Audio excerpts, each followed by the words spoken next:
Hi, this is Christopher Spera, and this is the iTechGear Weekly, episode number 164. The Neo is here. Recorded live Sunday, March 15th, 2026. Live from iTechGear Central. As I said, I'm Christopher Spera, the editor-in-chief here at the iTechGear.org. Joining us this week, that's the editor from iTechGear and the former contributing editor over at Gear Diary in the late great pocket now. That's Mr. Chris Gavula. How are you, sir? I think we need you to slow down. You're just too excited today. I'm so jazzed I am really jazzed for this week's episode. I truly am. There's some good stuff. No. There is. There's some really good stuff this week, and I'm really excited. I'm happy to be here. Yes. And I'm telling you, I'm so excited to hear what you've got to say in just a moment. However, we've got the editor over here at iTechGear, the former contributing writer at Gear Diary, and currently the host of the Linux Sling Tech Show, Living in the Retro Arcade podcast, and of course, fitness for the rest of us. That's Brother Joe McLaughlin. Hello. And it is the weekend, and it was beautiful out here today, so I did a run this afternoon. Not here. We've got we've got a winter weather advisory over here. Yeah, we had rain this morning. Yeah, not here either. So very so. Okay. It'll get cold. It'll get cold tomorrow because So anyway, and of course, last but never ever least, we've got the editor here at iTechGear and the former co-owner of WUGNET Publications. That's Dr. Mr. Larry McJunkin. How are you, sir? I am just fine, and I'm glad you explained why you're all jazzed up, because I thought someone had put catnip in your RC cola for a moment there. Right? Just, Well, I do have the, the RC cola, of course. It's officially it's spring in East Tennessee. The grass had its first mowing, and so we begin another trip around the sun. That's it. That's wonderful. But I'll tell you, it's really got me excited. Mr. Chris Gavula has got some really something interesting really to talk about this week. You picked up the MacBook Neo, didn't you? I did, fell sucker to the hype. I mean, or like this. I fall into one of what I call the use cases for this kind of thing. Sure. And I decided to go ahead and pick one up. And let's talk, so I guess we can talk about it a little bit, right? That's one of the things we want to do here. Well, that's absolutely what I want to do, because I'm telling you, not only is it really the entire Apple segment, but this week, but first, what color? What internet screaming about it's literally been all over the media. This thing is just plastered all over the place right now. Good, bad, indifferent, however your feelings are. It is mostly good. It has grabbed media attention like tech releases haven't done in a while. It's really been all over the place. Again, good, bad, and different. And that's really interesting. And it's grabbed a great deal of attention, and for a number of different reasons that we're going to go ahead and cover in this discussion. So. Yeah, and we will. And I think the foremost of them is it's the first time in a very long time that Apple has chosen to put themselves in the lower price ranges of product sales. They've always kind of sold themselves in the higher end. So it's interesting to hear them come back on purpose. And they have been in this range in the past, but they've now put themselves back in place, and they seem to have done it in a big way. And so that's the reason for all the media coverage right now. Right. And let's get Larry's question out of the way. So which color did you get? Well, but before I answer that, let me broadly say that the colors is one of the big things, that this thing is in different colors, and which they think is going to broaden the appeal in this market segment. That's what they think will happen. So I went with the indigo color, which is it's a dark blue, right? And it's a very metallic kind of anodized look to everything. Unlike the midnight that they had out on the airs a couple years ago, that looked kind of like painted to me. But the midnight was really dark. It was a dark. It was very dark, almost black. Right. This is a little bit lighter than that.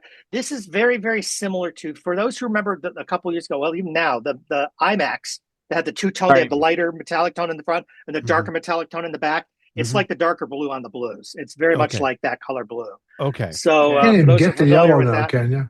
Well, You can't get the well. I'll talk about that in a second as well. So the actually I can talk about that now. Okay. If you look at Apple's website, Yep. and of course it's going to vary from store to store availability. Correct. But if you look at just at primarily at shipping, the citrus color, which is a lemon limey greenish yellowish kind of color, Sure. and the blush, the pink, are hard to get right now. They're at least April... a week to 3 weeks out, depending on which one something you want like to get. that. I went and selected it here on Apple's website, and it says I can pick up, if I wanted one, I could pick the citrus one up at Apple Easton Town Center, April 7th. Yep. So, and that's for the base. And by the way, Joel, for your knowledge, Easton Town Center is where I picked up this one. So, interesting. Cool. Yeah. So I'd probably have gone to Polaris. That's where I went and got my MacBook Air. I hate driving it. I hate driving in that area. So the blush. I hate driving in Easton too, but that's right. Besides so the point. blush is March 31st through April 7th as well. So yeah, they're all in that 3 weeks, 3 weeks out at least before you can get your hands on it. The others are either the silver is available for the most part. The Indigo is too. Indigo is available, but it's at least a week out in a lot of cases. It's not always available. No. It depends on March your store. 17th. Right. Yeah, but depends on your store. So it's 3 or 4 days out at least. So it's delayed a little bit too, but not nearly as much as the others. Sure. So it's selling. I mean, again, like we've always said with these products, did they short them and that's why they're selling out, or are they really it's really tough to figure that out. You don't know. You don't know. No. So well, and that's the thing too is, I mean, a lot of folks are saying, well, this is the machine for students, and I'm going to come out and say, maybe yes, maybe no. It's just going to depend on the student's use case. Okay, well, if I was taking a CIT class, let me get through that use case list a little bit and who it's kind of targeted for, who it's not, and then we can talk about that a little bit, I think. But you're right. You're right. There are limitations to this, and we'll get there. But having said that, I do think, again, they are selling them. I mean, they're clearly selling, and I don't think the sales for students will be till probably a little later in the year. Students aren't really buying machines right now this time of year, so take that for what it's worth as well. But let's talk a little bit about. So I think the colors are a big thing. There are some differences from this and previous and other Macs that are out there. For example, the trackpad's different. We'll talk about the trackpad being different in a little bit.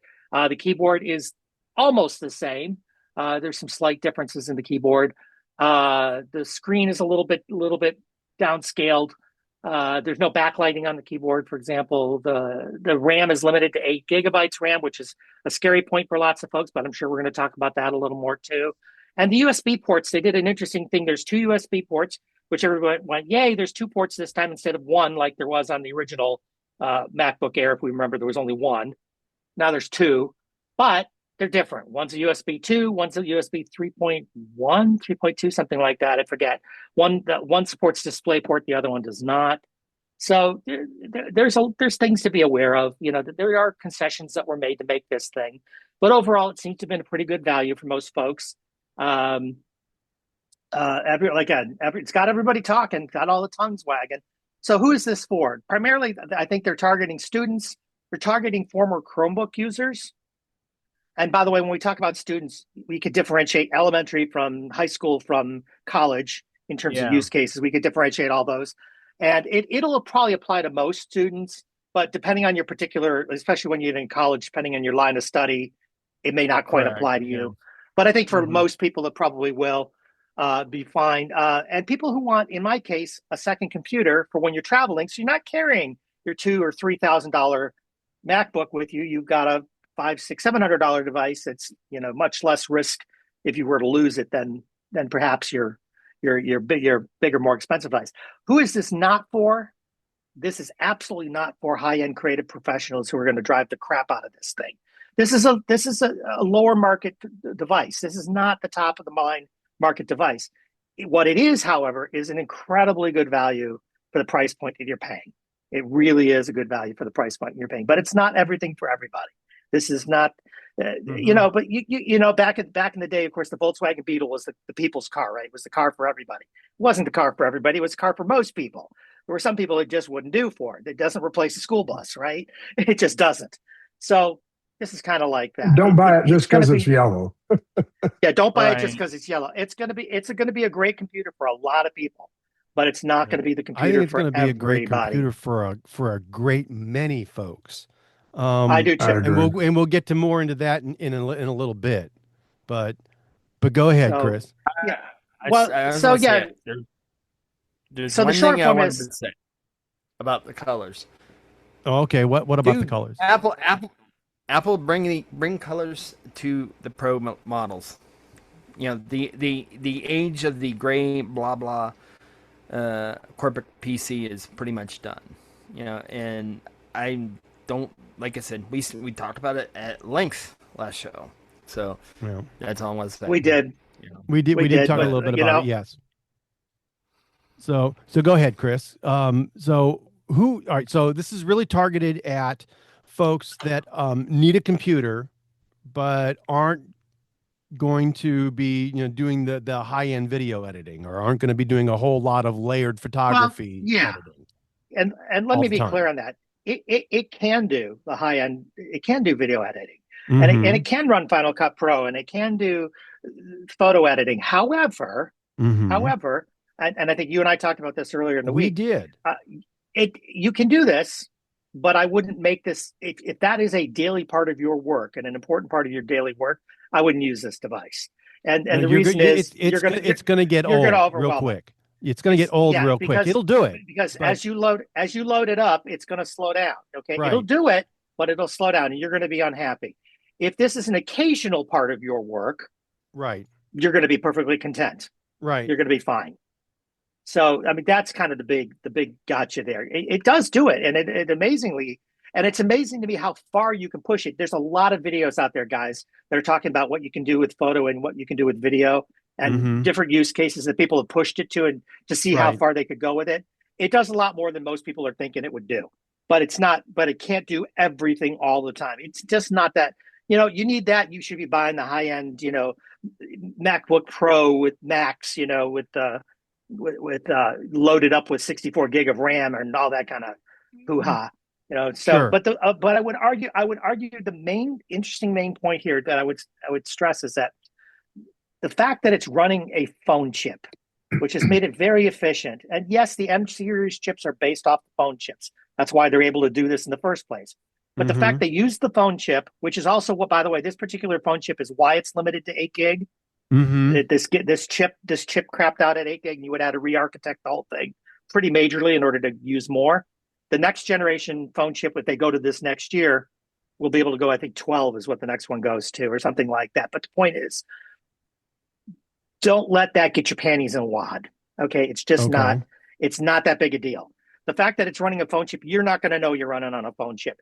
The 8 gig RAM is a little bit more of a thing, although understand that Apple does use unified RAM. So you will not notice it as much, and it's much better at handling swap memory than, for example, an equivalent Windows machine is. It's much better at swap memory. So you're less likely to notice it. You're going to notice it. You're going to load it up, but it's going to take you longer to notice it. It's going to be easier and flow better, and you're going to be able to push it a little bit without realizing you're pushing it a little bit. So, and it doesn't get very hot. This thing does not. It gets warm. Does it? But have it doesn't a fan? get burning your. No fan. No fan in it. Okay. But this chip doesn't run that hot, so you're not going to get the burning laptop, the lap when it's sitting on your sitting in your lap. You're not going to get that. Your legs are not going to be RAM. Go ahead. Speaking of RAM, Apple's always been the master of managing memory over a Windows machine. They have been. Yeah. Well, and you see that with the way that so this is an iPhone chip, right? This is the A18 Pro, at least initially. It is. Right. So and again, the RAM is limited because that particular chip is limited to 8 gigabytes of RAM for the iPhone. Yeah. Right.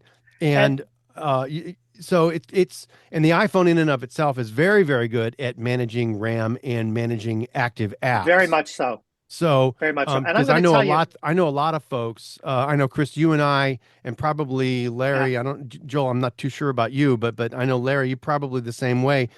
We run maybe 2-3 apps at once on our phones, and we're constantly force closing those apps. simply because back in the Pocket PC days, that's where we grew up. That's where we cut our teeth. What you and you Pocket don't need to do that. horrible with and we do it. managing I was going to say memory. we do it even when we don't need to. Right. Right. We were always doing it even if we didn't need to. Right. Now we're still doing it even though we don't always need to. Right. The management's much better. It's a habit. I mean, here I am today. I'm talking to you guys on the Neo. Right. You're seeing me in video. It looks fine. I can see you guys fine. No stuttering in the video. I'm running the Zoom call app that we're running right now. We're on Zoom. Right. And I'm running iMessages. I'm running Notepad. I'm running Safari, looking at the notes. I've got a dozen tabs open on that Safari. I'm running Apple Mail, and I'm running YouTube in the background, and everything's running. There's nothing staggering, stuttering, slowing, acting like it's a problem. Nothing. Now let me add this. There are some. I've watched a ton of videos on this thing. I've been reading. I've been trying to keep track of what everybody is saying, at least broadly, what people are saying. Sure. And the short form is everybody's surprised, kind of like I'm surprised, you're surprised at how well it does what it does. But there are some gotchas. There are always gotchas. We've mentioned some of those gotchas. And the other thing is, if you are a Chrome user as opposed to a Safari user, right, you're gonna slow down faster than you will with Safari. Chrome is just not as well or as efficiently written on the Apple, and its tabs are notoriously power hungry. So you can make it come to a screaming halt faster with Chrome as your default browser as opposed to Safari. Safari will get you further. Okay. That's just something to know. But I think that's true with most of the Apple apps versus third-party apps, right? I think the Apple apps are going to tend to be more efficient because, it's Apple writing because them it's their for apps, and Apple so hardware. they've optimized those apps for use on that device. Keep that in mind. Yeah. So keep that kind of stuff in mind. Microsoft Office is not going to run as efficiently as Pages, Numbers, and Keynote is going to run. Sure, but you're going to be able to run it and run it well. But they run. Yeah. And they will and they will likely run well on that chip in that operating system. Now, the big surprises for me, and I kind of mentioned this in the pre-show for everybody, is that I am running the VMware, the free VMware, and with running Windows for ARM on it, because you have to run Windows for ARM, you can't run Windows for Intel. And I am doing it to run some apps that I have to have for work specifically. I'm running them, and it runs. Even with only 8 gig. Now I'm only dedicating 4 gig to the device, so it's a little slower. Windows is a little slower, but it runs, which is a shocker in itself. Sure. So I can't load that Windows up very heavily. It's a taxing thing to do to a machine. Right. But when you run, and knowing you as I do, and when you run Windows, it's likely going to be for 1 or 2 key applications on that particular device, right? Yeah. It's not going to be. You're not going to run Windows on that device as your primary operating system. For me, it's things like Visio, because even though there are Mac equivalents for Visio, they're not quite as good as Visio. So it's things like Visio that I need to run that are specific to it. I have a couple utilities that are Windows only based utilities. Sure. The utilities Mac based, I've got it that way instead because it runs better. Sure. But it's actually amazingly, it's pretty good. I mean, this thing is, I think Joel, you phrased it earlier in the pre-show pretty well. It's not the end all be all for everybody all the time. It's just not. But it's really damn good. It's amazingly good, much better than I think most of us thought it would be. Sure. We all thought we didn't know. You don't know at this price what we were going to get. And I didn't. I expected it to be okay. But it's way better than okay. It's better than okay. And what I think and you know who's going to think it's awesome are the people that are coming out of their old Windows 10 machines and jumping into this as their daily driver. I think that's right. So Larry, I think people who are coming from Chromebooks and people that are coming from I'm going to call them lower end Windows machines or Windows 10 machines, they're going to jump into this and be surprised at how good things are. Everything's good. It's a better trackpad. It's a better keyboard. It's a better, whatever, mixed bag, take it as you will. But the people who are going to be disappointed are people who are coming from MacBook Pros and even the higher end MacBook Airs. The MacBook Air M1 Air runs about similar performance that this thing does. Once you get above the M1 Air, the Airs tend to be better. They have better screens, backlit keyboards, all that kind of stuff. Sure. And some people will argue in some cases you might be happier with a refurbed M3 or M4, which is in a similar price range. You might be happier with that depending on your needs. But honestly, for the vast majority of people, this thing is great. I mean, again, what do really the vast is. majority of folks do, right? They surf the internet, they get email or they text, Pay their bills. they mess with photos from their phone, right? Yeah, And exactly right. Maybe. And that's Maybe. and that's about it. Maybe right? not. And they Well, don't do I'll be honest, much I else. don't mess with my photos much. No, Right. I store my photos. I send them and receive them, but I don't really do much with them other than that. Right. I'm not messing with them. So the most that I will I do do more cropping than anything. cropping, Yeah, me too. Or you may level the colors out and whatnot, right? And with that magic wand that you get in photos on your iPhone, and that's really about it. I mean, and most folks, I don't think, even though this will run Lightroom or Pixelmator Pro, or another photos editing app, a higher end photo editing app, and it will run it well. It may run it slower, but it will do it, right? But other than that, I mean, other than those few things, and maybe some light productivity work, word processing or spreadsheets, folks aren't going to do much more than that on this particular machine, right? I just don't see meant it. for students, meant for light use, meant for casual computing, right? On a desktop or a laptop operating system. And that's really about it, right? That's exactly it. Right. No. Now, there are a couple of differences that have been noted with this particular device. Mm-hmm. Right. And what might those be? I mean, Larry, you mentioned one earlier this week. He did. All right. What was that, and how is it different? Are you talking about the keyboard? The keyboard, yes. Yeah. Well, on the MacBook Neo and the US English version of the Air and the MacBook Pro keyboards, Apple has now changed the tab, the caps lock, the shift, return, and the delete keycaps to have little glyphs on them instead of text. I bought my base MacBook Pro M5 with 24 gigs back in October or whenever it came out. And it, of course, has text on it. So okay. I'll put it in the corner with my pennies and sell them someday. Okay. Well, actually, one more thing, though. This is really upsetting, though, that they've changed that. In fact, I've started looking for a good psychologist to provide some psychotherapy for the mental anguish I know it's going to cause me.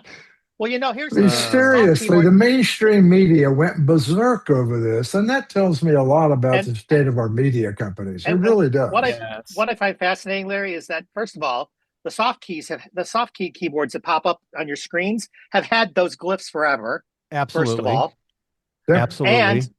And some of their other devices have also had this already. This is not a new thing. This is international. No, clearly this not. is the internationalization that everybody's been doing for a long, long time now. But I think the biggest difference with this the Neo keyboard, is that it's not backlit. That's going to be the big thing for some folks. It's not now. backlit. There are a couple of reasons why. Yeah, but neither is the Magic Keyboard for the iPad Pros either. They're not backlit either. So that's true. That's true. Kind of be aware. So this is again not a new thing, kids. No, no, but all right. So there, like I said, there's a couple of reasons why. It's not backlit. One, because backlit, the lighting behind that will require extra battery power or drain from the battery, so it will pull from battery life. It will the light will to some degree create extra heat in the device, and with no fans, as you said earlier, it's going to make the device that much more hotter than any other. Than it would be without it. Yeah, specs say it saves maybe $10 not having it. I don't think that the price was a big thing. I don't think that's why they did it. Okay. I think it's mostly about the heat. I think it's mostly about the heat, the power draw, and just this is the place they could cut, and they cut. So sure. I think it's that simple. I think it's that simple. And I will. So the other thing that's different is the trackpad. The trackpad's, like I kind of mentioned earlier, it's a mechanical trackpad. It is not a haptic trackpad like you get on the Airs or the Pros. So can you really tell like if the you old didn't one know? was. Can you really tell? Again, this is one of those things. If you came from another Mac product, you would notice the difference. Okay. If you came from something else, no, because most of the keyboard trackpad kind of things out there are those diving board trackpads that only work when you press on the top or the bottom. They don't work. This one works on all four corners. It works all the way around. It supports all of the Mac gestures. It's a slightly, I'm going to say, like in terms of milliseconds, it's slightly less responsive. Okay. Than the other trackpads. Is it that noticeable? I don't think, again, no. Chris, important question here. If you're one of those people that is click, click, click, click, click like that, you're doing like lots of quick repetitive motions, you'll notice that you're not getting as many clicks per second or clicks per minute or whatever kind of thing. If you're just, I'm just selecting the icon on the screen and doing this and choosing get all or get info, you're not going to notice it. I don't notice it. And I am a user of my Mac. So, Okay. Larry? Quick question. Yeah, on the, have you looked, does it still support the tap to click instead of push function? Like I use a keypad or a trackpad a lot, but I never push on it. I always I changed that default setting over to tap to click, where you just touch it and it clicks. In that regard, it will be exactly the same. I don't that's know. An OS setting. Only in the sense is that's not a thing I use. So I don't know. It should. I do know it'll be on the right. Settings. It'll be in your settings and trackpad settings. Under trackpad. Well, let's take a quick look. We're here. I'm going to bet they did it. All right. Tap to click is an option. Yes, tap with one finger. Cool. It says. Well, then that satisfies a lot of people there. Yeah, right, I don't use that feature, but you're right. But it is interesting that they did go with a mechanical as opposed to the haptic with this. Yeah, and I'm sure that saves a little bit of cost, but this is a newly engineered thing. Nobody's got one like this, so it's not that they didn't save on engineering. I think what they did was it saves on weight because you don't have to have the motors to drive the buzz. I think it's a weight thing, a little bit, and again a power thing. You're not drawing any power to use it, right? Okay, it's there. So I think those things are all little things that went into it, and it saves costs. It's cheaper to build. Okay, I'm sure. And the version that you got has got Touch ID built in, right? It does. So that's the other thing I wanted to mention. There are two flavors of this thing. In each, there's 4 colors and 2 flavors of each one. Okay. There's the base model, which has 256 gigabytes of storage, and has a lock button in the upper right hand corner. Okay. Very much like most Windows laptops have today. Okay. And then there's the higher version, which is $100 more. So it's $699 as opposed to $599. It has a Touch ID button in the corner instead of a lock button, so you can use that for Apple Pay. You can use it to unlock the device. By the way, if you have the one that doesn't have the Touch ID, you can use your Apple Watch to unlock it, just like you can with any other MacBook. So it does support that. And it has 512 gig of storage instead of the 256. So that's the model I went with because I do use storage. So I want that route. So basically what you're saying is this is a Mac like any other Mac that Apple makes effectively. It's a Mac like any other Mac. Yeah. And I decided for the next, few weeks, at least, I'm going to use this as my primary instead of my MacBook Pro. Okay. I have a MacBook Pro M4 as my other device. I'm going to use this for a while. Again, there's a lot of people going, oh, we're going to switch. It's not the point to switch. I just want to see where my pain points are going to be. That's what I want to learn. Sure. Where my pain points going to be. And so that to me, it's the only way you learn. The only way you learn these things is to put yourself, eat the dog food yourself, right? That's the only way you know. I'll bet you'll have very few pain points. So far in the last several days, there've been none. Nothing. See, really. I find that amazing. It just hasn't happened. I find that amazing because on the opposite side of the coin or the pond or whatever you want to say, on the opposite shore, you've got all those Windows machines, right? All those budget Windows machines. And you really do notice the difference between a higher end Windows machine and a budget Windows machine when it comes to performance or when it comes to onboard RAM, onboard storage, Yeah. um, uh, uh, processor performance, or what, or even build quality. All right. Especially, I think you see it more in build The quality build than you quality is do in anything astounding. else.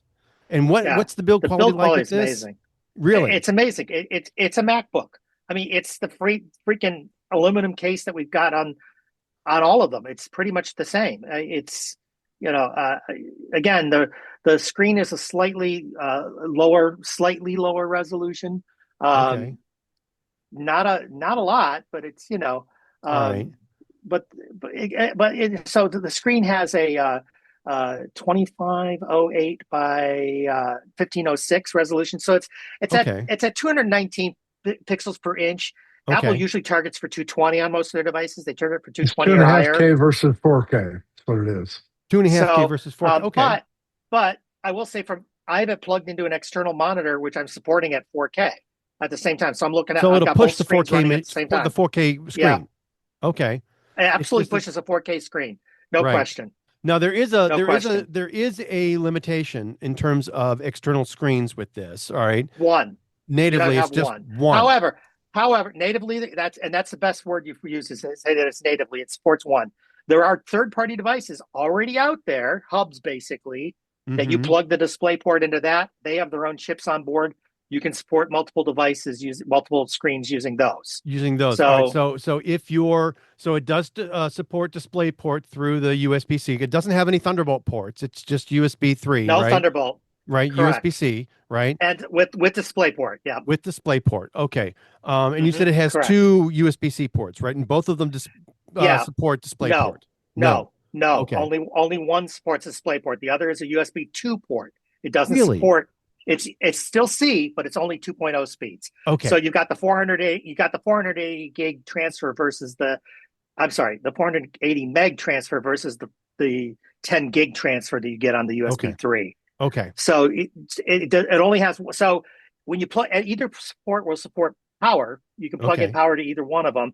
And let me mention the power block in a moment, but plug the power into the slower port, kids. That's what I'm telling you right now. Okay. So you free up your faster port for either your external SSD if you're going to run one of those, or your display if you're going to run that. Okay. By the way, if you plug the display into the wrong port, it will tell you, hey, by the way, I only support this on the other port. It'll tell you. It pops up and says, hey, I can't do display on this one. Okay. Well, so that's good. It recognizes, so it tells you. It's very friendly. It's very friendly. So let me talk about power. It actually comes with a 20-watt power brick. 20 watts. Crap. The iPads, run on that. Right. Yeah. 25. You can charge it on it's that. an iPad. It's an iPhone chip. So. Yeah, so you can charge it on that. It takes about an hour to charge it up on that brick.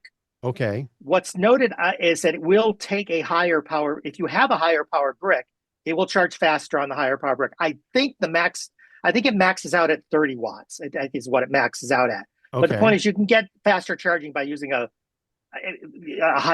bigger device. I think a lot of us, or a higher wattage brick anyway. It doesn't have to be bigger physically. These things aren't that big anyway these days. But so just keep in mind, it'll charge. It charges fine. An hour is not a bad amount of time to charge the thing. But if you need faster, you can do faster. Just get a different brick, and it'll work just fine. Again, you can't, for $5.99 or $6.99, you can't complain a whole lot. You know what I mean? You really can't. Well, see, and this sort of dovetails very nicely into our next Neo related story, which is the PC makers aren't really ready for the Neo. All right. And the intent of the article here that we're citing from The Verge, which, number one, I do want to go ahead and say, it's a very good article, but it is behind a paywall, number one. All right. For whatever reason, The Verge seems to have most, if not all of its Ring the bell, articles, Joel. Yeah. All of its articles on behind a paywall at this point. But with the build quality that it has, that nice aluminum chassis, the 2.5K display, and either the 256 or the 512 storage, and the way that this is running all of the apps that we've been talking about, I mean, it'll run, Final Cut Pro, it'll run Pixelmator Pro, it will run the Lightroom, it'll run the higher end video, so it'll run iMovie and whatnot, and GarageBand, It runs and all Logic those kinds Pro, of things. runs all those, yeah. Right. But the point is, it may run them, but it may take just a tad longer to get through them than it would on say an M-based series Mac, right? And let me add, not if you're doing basic kind of tasks, even in those apps, you wouldn't notice the difference. You're only going to notice when you start to load up and load bigger video files and bigger files, or start really layering your audio or video or whatever. That's when you're going to notice it.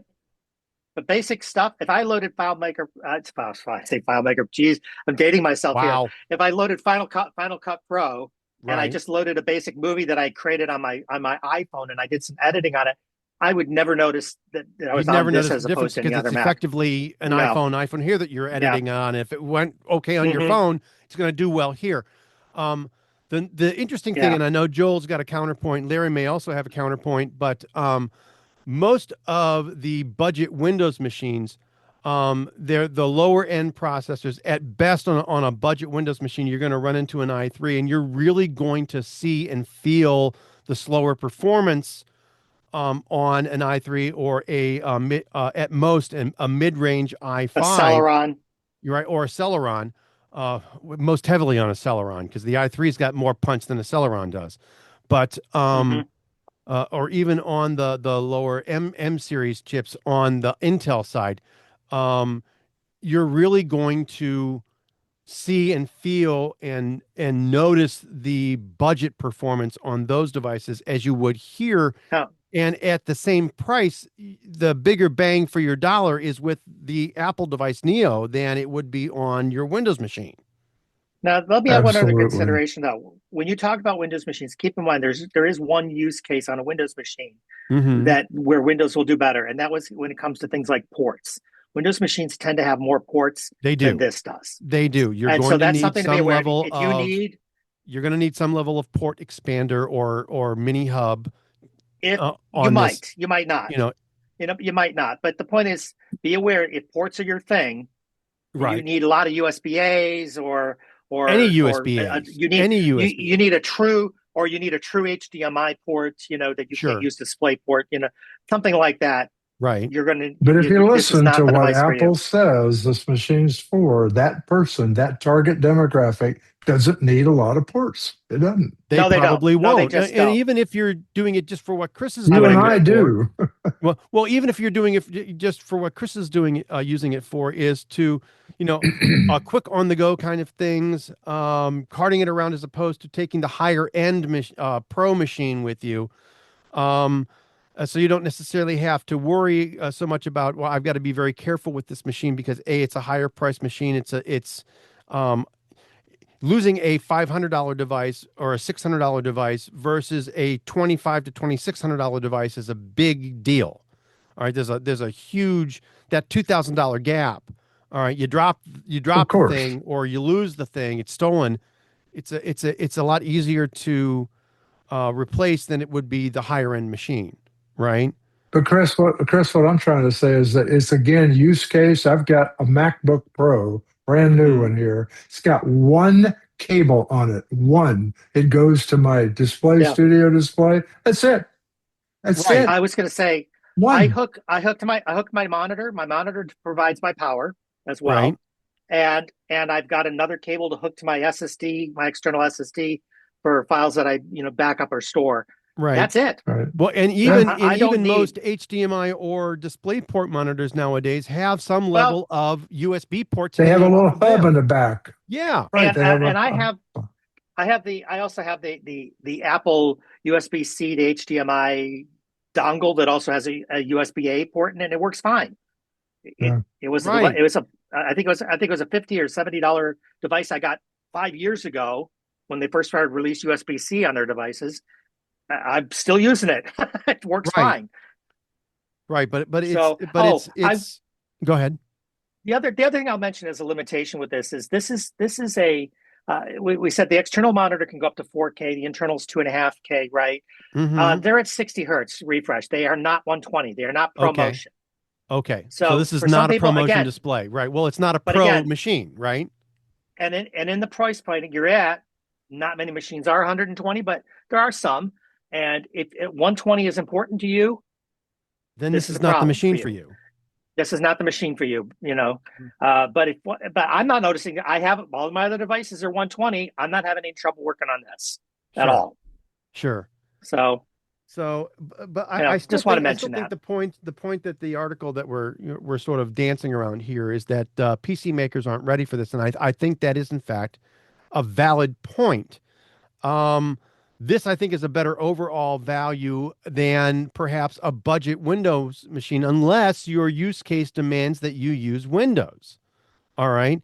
In which case, I would say this is likely not the machine for you. All right. Not by any. And like I said, or ports, like I mentioned, or there's a bunch of reasons why it might not be the machine for you, Now, right? You know.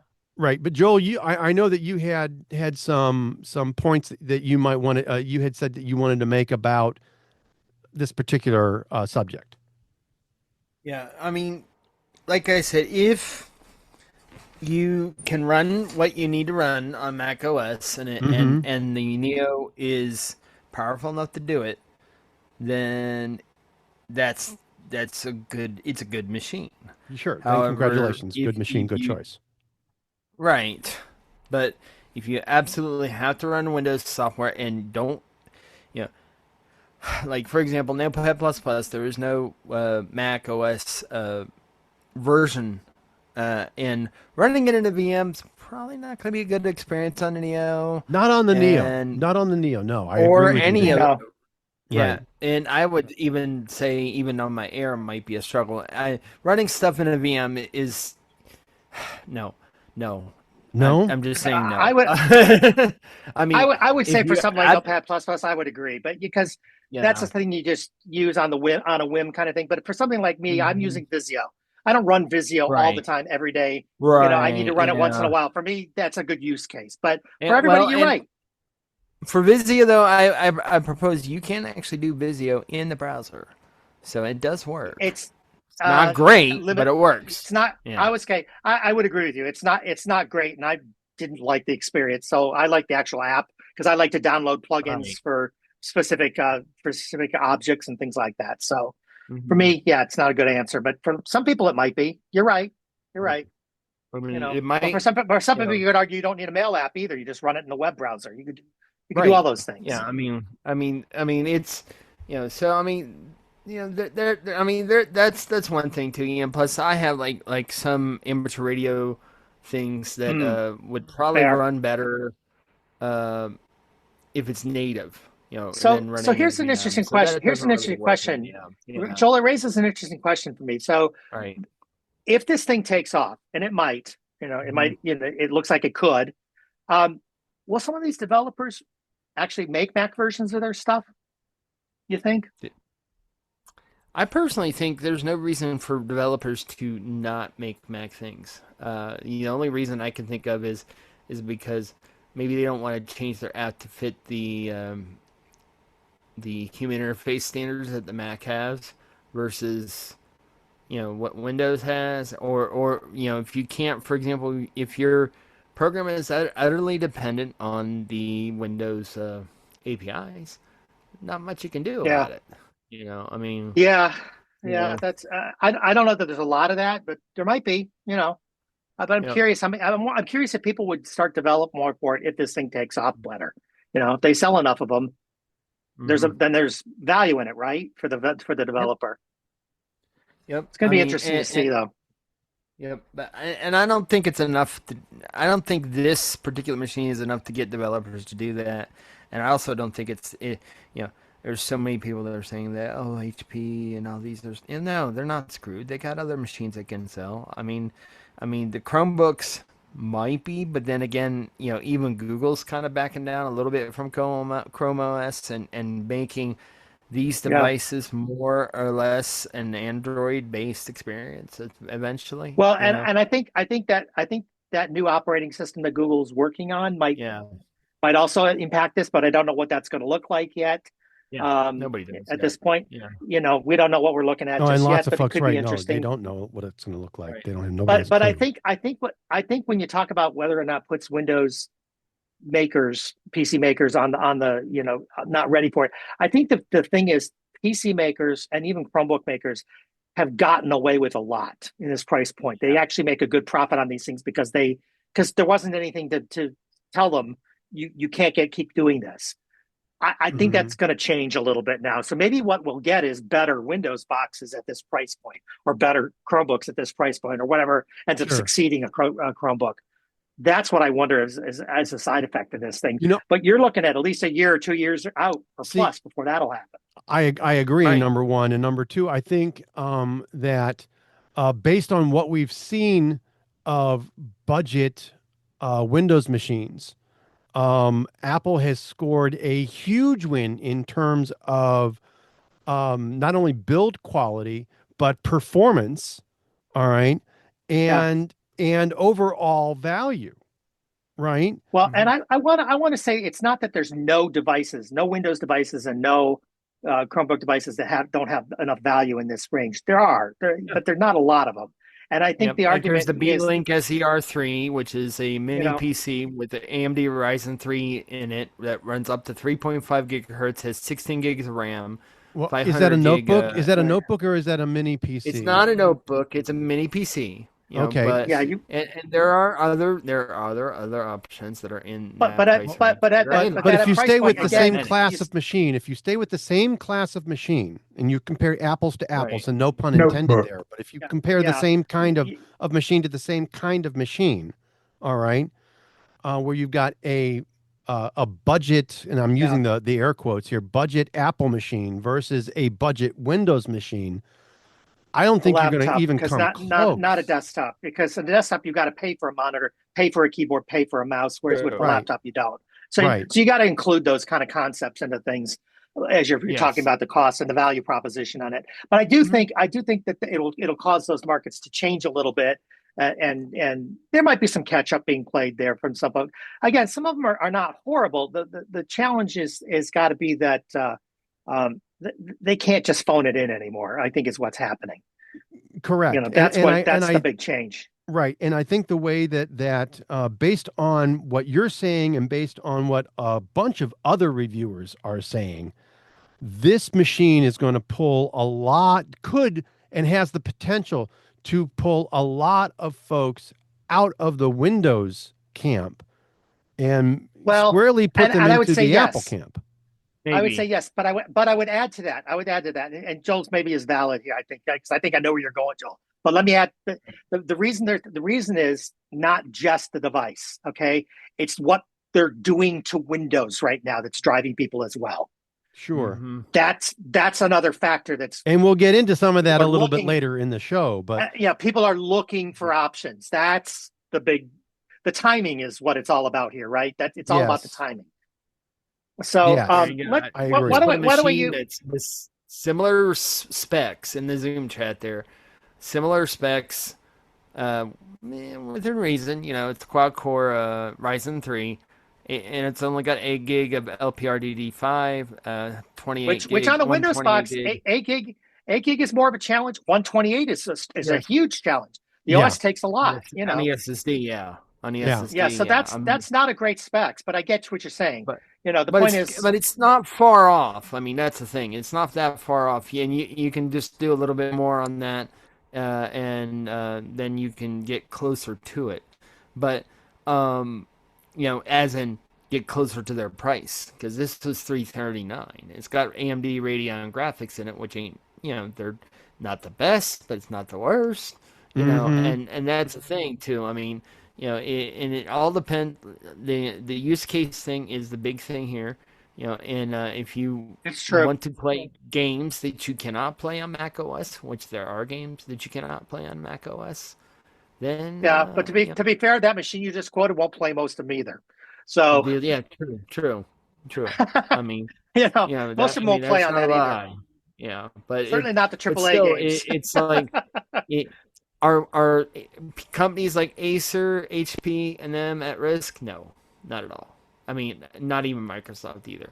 You know, I mean, and this is put it this way, this is a decent little machine. I mean, and you could still do quite a bit of what you would do on a Mac on the MacBook Neo. I think it'll hit a chunk, but I don't think it's going Right. to put anybody at risk. But I do think it'll take a chunk out. I think it'll wake Right. some people up. I think it'll do that. Yeah. But having At the said that, minimum, let's yeah. talk I about do too. let's talk about it. Let's talk about it in comparison to the rest of the Apple lineup, Chris. Let's And look at our next that's little story here. this right. The Neo makes makes the rest of Apple. It may really sort of, and it does sort of put Apple on notice, and it does sort of redefine what is the right machine for you, because a lot of folks have and are us included have always, everybody always sort of, you know, veers towards the higher end and veers towards the higher end machines, and those machines come with a huge price tag, right? You're Well, talking and I would say that's true.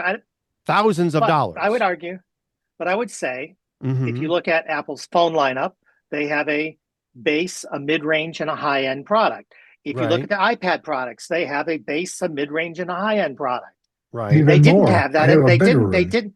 They didn't have that in the MacBook range. They had a mid and a high, basically, and there's sub variations. I don't want to take out the fact that there are sub levels Sure. to this, but now we have something in the base range. That's all Okay. this has done, as far as I can tell.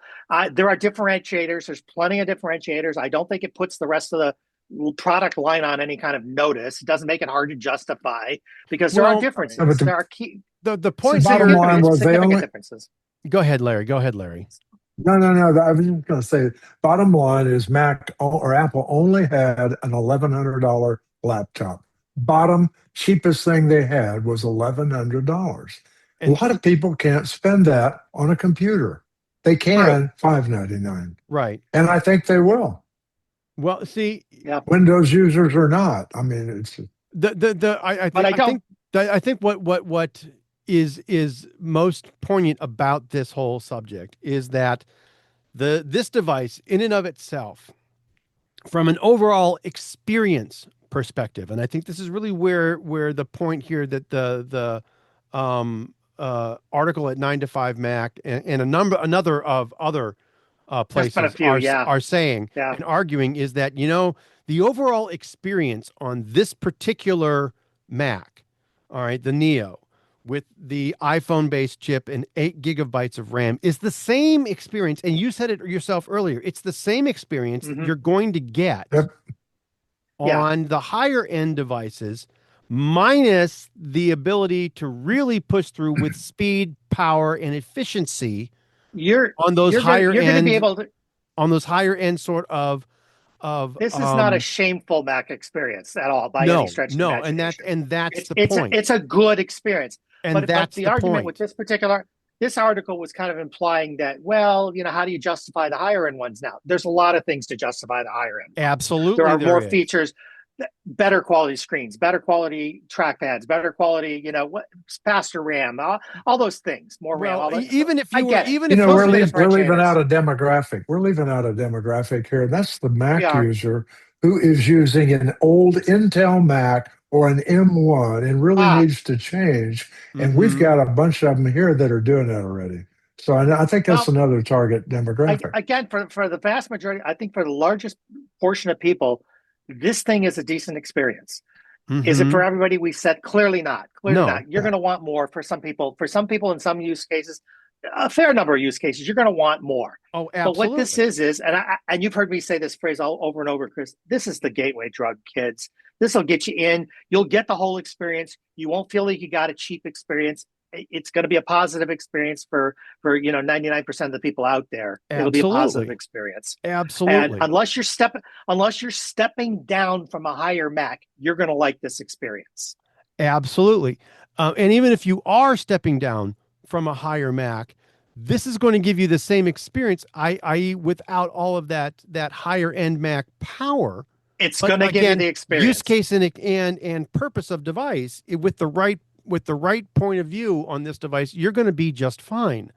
You know, if it's a thing. The right tasks targeted at this device, you know, the right uses of this device, it's not going to. And I want to be. Go ahead. I want to be clear when we talk about the right uses and the right tasks. you don't have to be that picky. It's most tasks that you're going to do are fine. Most things you're going to want to do are fine. Absolutely. To be honest with you, you're not going to have to stop and think, gee, can I make this work? Gee, can I make that work? You're not going to spend a lot of time like that. This thing just basically works. Right. You might go, oh, it's a little slower than I want. Okay. Maybe I need more oomph. Okay, that's what you might do. But for the most part, you're just going to be able to do things. You're not going to have an app that says, gee, I won't launch. You're not a powerful enough machine, which does happen on Windows, by the way, kids. That's not going to happen on this device. Correct. It just isn't. It'll run. So Absolutely. you're going to get the experience. You're not going to be thinking about it day to day. Go, oh, am I going to kill the RAM on this? Oh, am I going to kill? You're not. Odds you're are not good, going you're never going to hit that. No, you're just not gonna. It's just going to work. Right. And that's work. the whole point. And that I think is the whole point of this kind of article. Look, if you're just trying, for the same things that you might do on an iPad Air with a Magic Keyboard, you could do fair enough. very well on this particular device if you wanted the desktop experience. And I don't want to get into it here, but there's a lot of people out there that are also talking about, well, should I do this or should I do an iPad? Right. It's a fair argument, and there's a lot of other that we could talk a whole nother show just about that comparison. But absolutely, we could. The point is, there are people who will have, and it's a good conversation to have at some point. But the point is, yeah, it's good enough that you're going to have that conversation. It really is. See, it definitely is, and that I think is the point.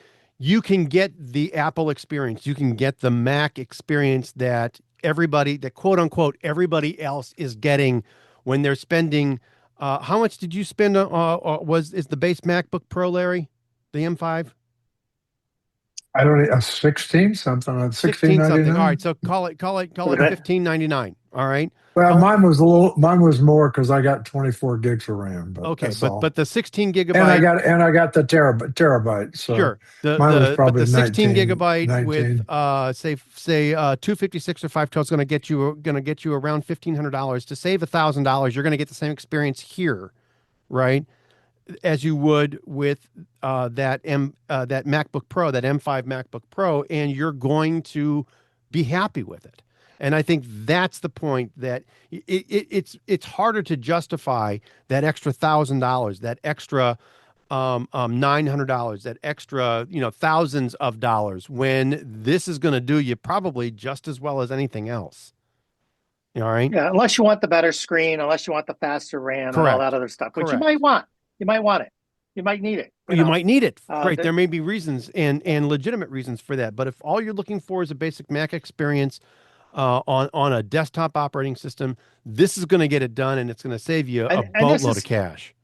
And it is going to be a step up from your Windows experience. It really is. Absolutely. Overall, unless you have something specific that, like Joel said, unless you have something specific that you got to run that's Windows only, you're going to like the experience for the most part. It's a better experience. Exactly. Yep. And it's going to be just great. I also press that if you need to run Linux, but that's a different animal. Different animal. Another conversation. Another big conversation. I don't know that Linux will run on this type of device, but I wouldn't be surprised. But I wouldn't be surprised if Linux distributions start coming out for this device later on. Well, it's certainly at a price point that people might want to experiment with things on it. That's absolutely true. Absolutely. With this hardware combo. And speaking of experimenting, it is possible to do some things. And our friends over at iFixit took a look at this thing and tore it down. And Chris, what was the overall rating on this from iFixit? It was like 6 out of 10. I think it was 6 out of 10. I think it was 6 out of 10, which is higher than most Macs rate. Well, isn't it? Because they can't fix them. That's why. Well, yeah. Right. That's exactly right. This is more fixable. Right. This is more fixable, and it's probably the most fixable Mac that Apple has produced in years. Yeah, they said I think it's the most repairable Mac that they've seen in 14 years, I think was the figure they gave. And that I think is amazing. Now, you're not going to replace the RAM. It's built into the processor.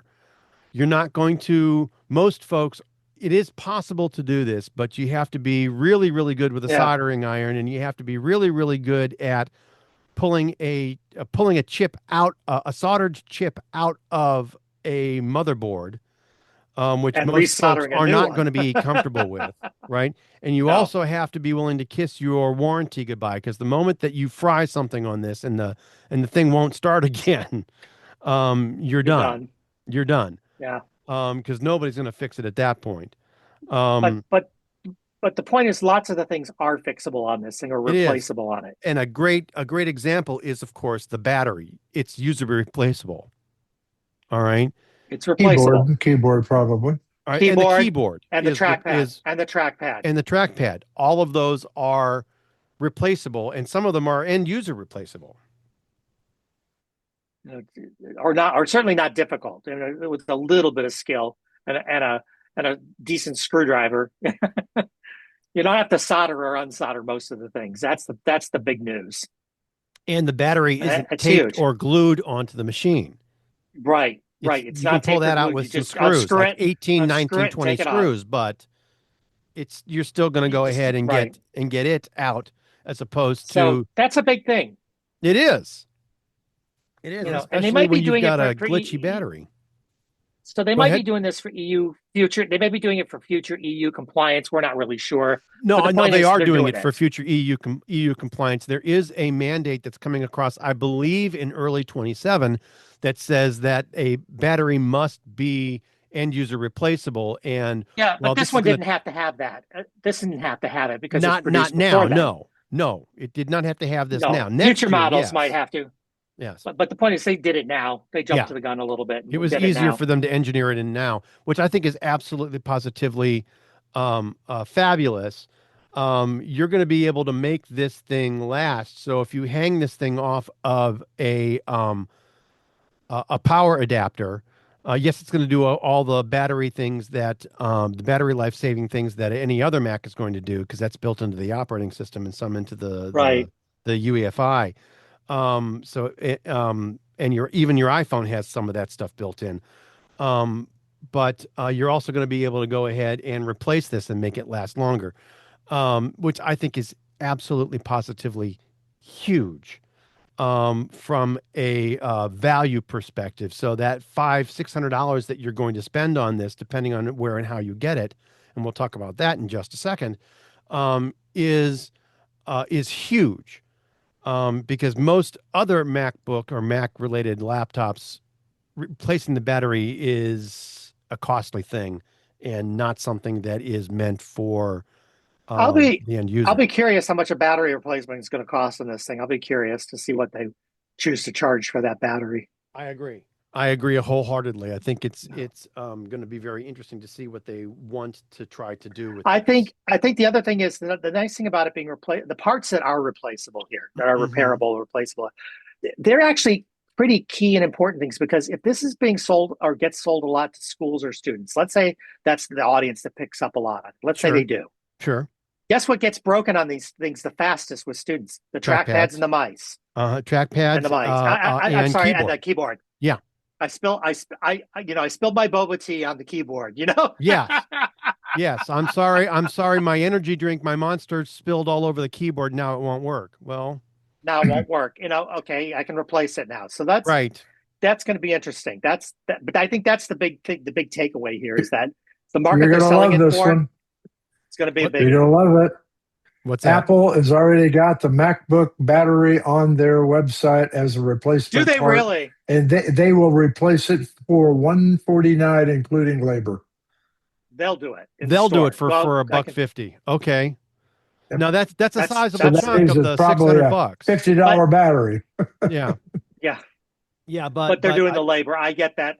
right. Okay, Right. But It's not that bad. No, it's not. not for them doing the labor. But the question I have is, what are they going to sell me the battery for? If I just Right. want the battery and I'll do it myself. Right. You know, Let me see if I can find that while you're looking. Okay. because I'm going to tell you what, schools and even enterprise environments, any place that might buy a lot of these, their IT department's going to want to do it themselves. They're not going to take them all into Mac or to Apple to have to be replaced. They're not going to do that. No. So- So I'm curious what they're going to want to charge for that stuff. Just curious.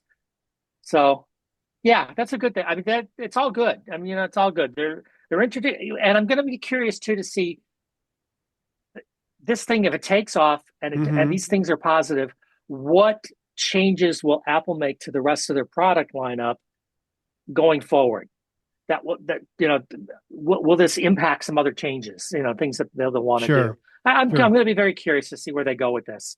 So Not nice. everything that the EU does or mandates, in my opinion, is in the best, even though they say it is in the best intent and meant for, to protect consumers. Some of those things that they do, I don't necessarily agree with, especially when it comes to Apple. True. However, mandating that a notebook battery be end user replaceable or easily repairable, at the very least, I think is a good thing. And I'm very happy that they are actually doing this. And more than likely, most of the other notebook manufacturers are just going to go ahead like Apple did with this, and they're going to engineer or re-engineer existing notebooks Probably. and new notebooks into having that ability, which will be wonderful to see. So I'm very, very happy with that. And if you are in fact interested, and I'm going to move us to our next story. If you are in fact interested in picking up the MacBook Neo or any other Apple gadget, there is a way, and we're not necessarily putting the story out there on this particular podcast as an endorsement of this method. I want to say that up front. We do not necessarily endorse this practice, but Apple does make it possible for discounts to be had by students, educators, and parents of students in their education store. The interesting thing is they don't necessarily validate that you are in fact buying that device for that intended purpose. So just about anybody can get the what tends to be about $100 discount in the education store through any kind of link. They don't validate, i.e., they don't require that you be using or that you use a EDU based or a school based email address to validate that you are Let in your fact. conscience be your guide, sort of thing. Yes, absolutely. Yeah. And although they Lifehacker has don't an article enforce here. it, Hang on. even though they don't enforce it, they could come back at you. They could come the back money. at any time and start enforcing it. Absolutely. But Yep. Lifehacker.com has got a article that effectively tells you and provides a link to Apple's educational store here in the U.S. where you can go ahead and get that particular discount if you so desire.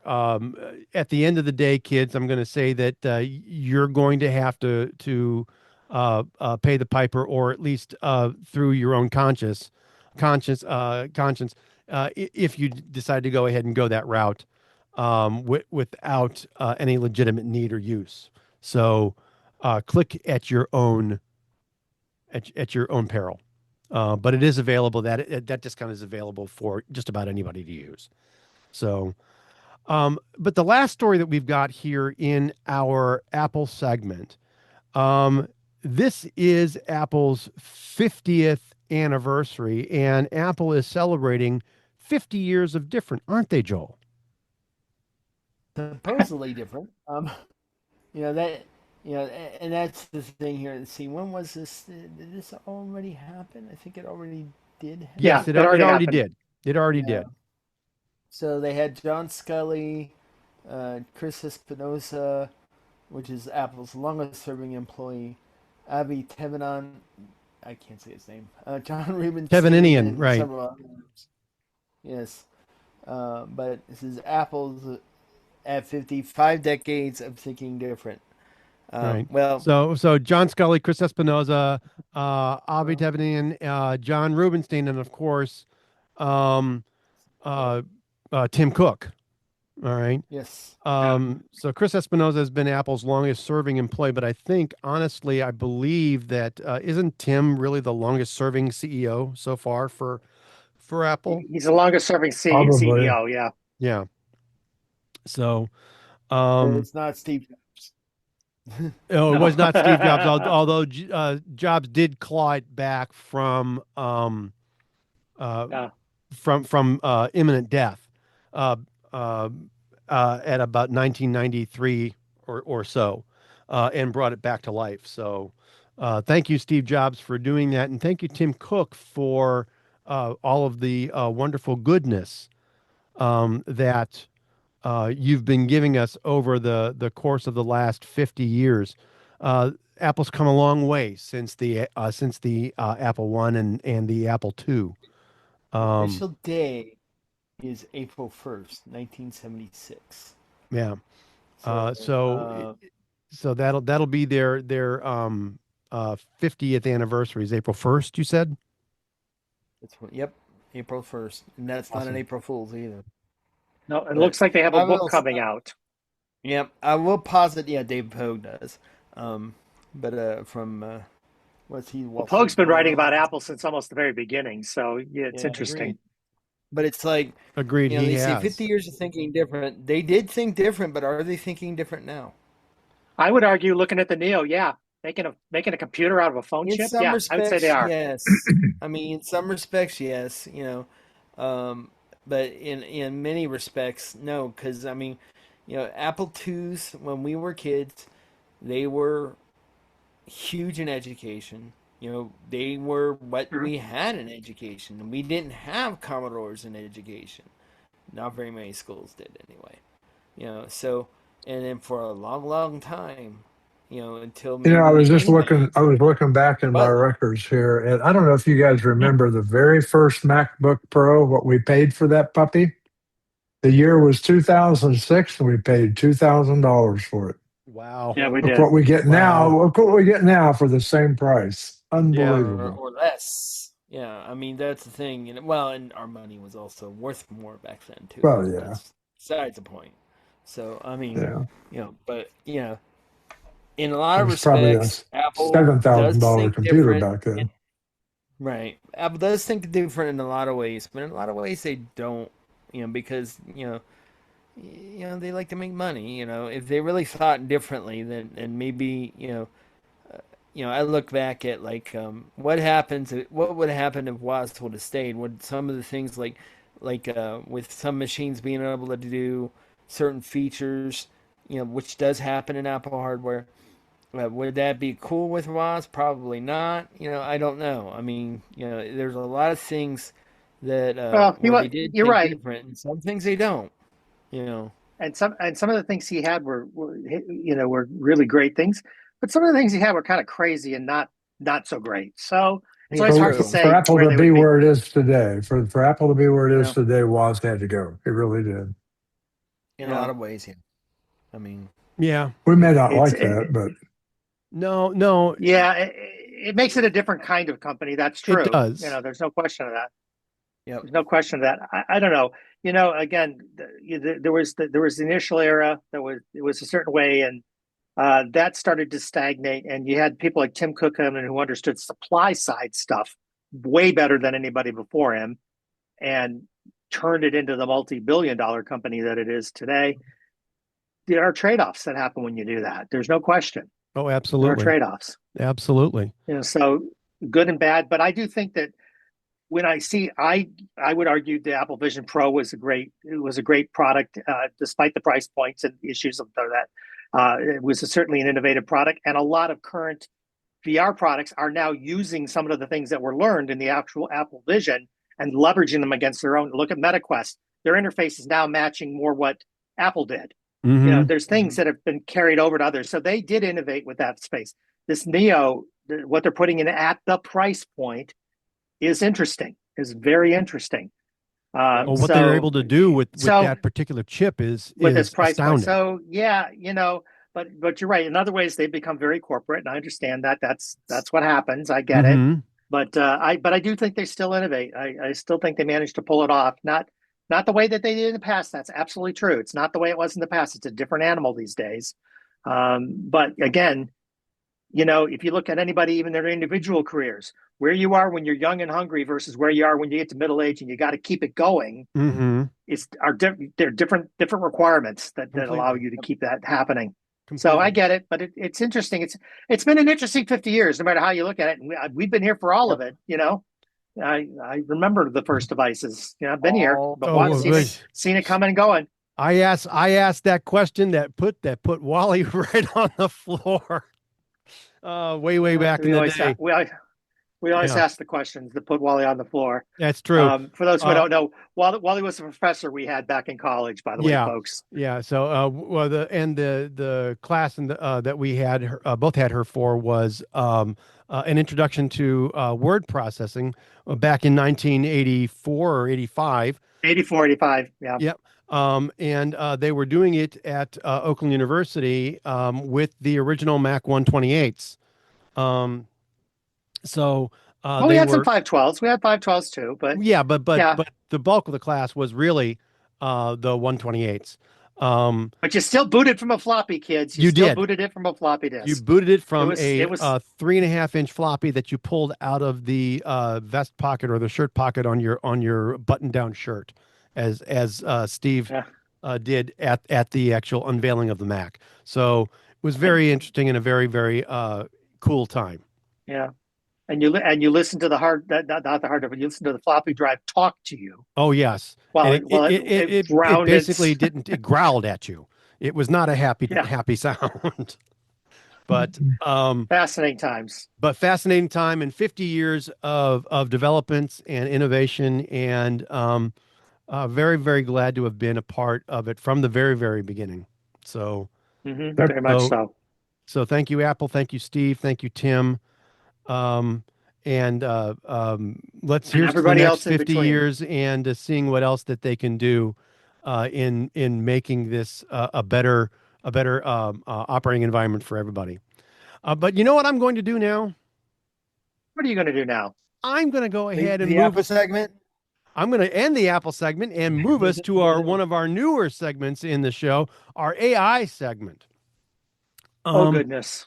Yeah, and there's some interesting things that are happening with AI. There always are every week. Some deep, there's some deep fake videos that are out there. Some of them are easy photos and stuff. Yeah,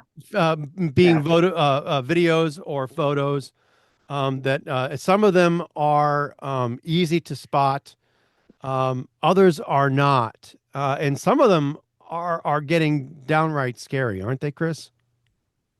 Yeah. So the story we're quoting here, and I'm going to sort of apologize up front to everybody. This is a political story, but for our purposes, we need to tell the story.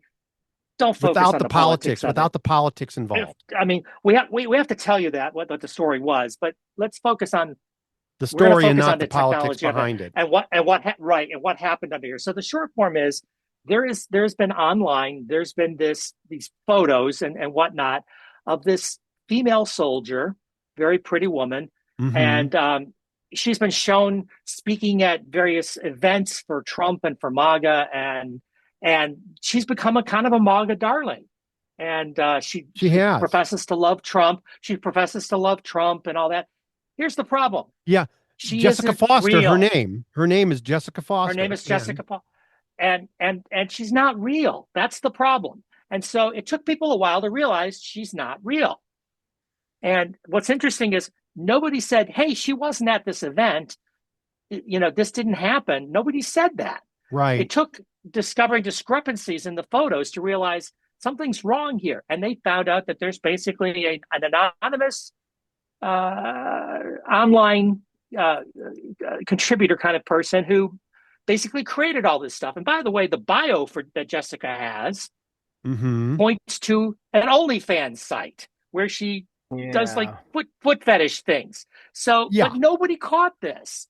Nobody caught this, and she became a darling of that particular political group.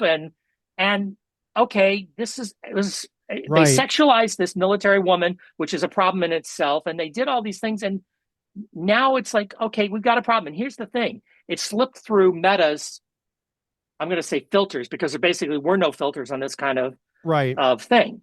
right. They didn't Now, have any. Now, apparently, according, I'm looking at one of the, and I've logged into Instagram here, and I'm looking at her Instagram Oh, account, and she does okay. have an Okay. Instagram account.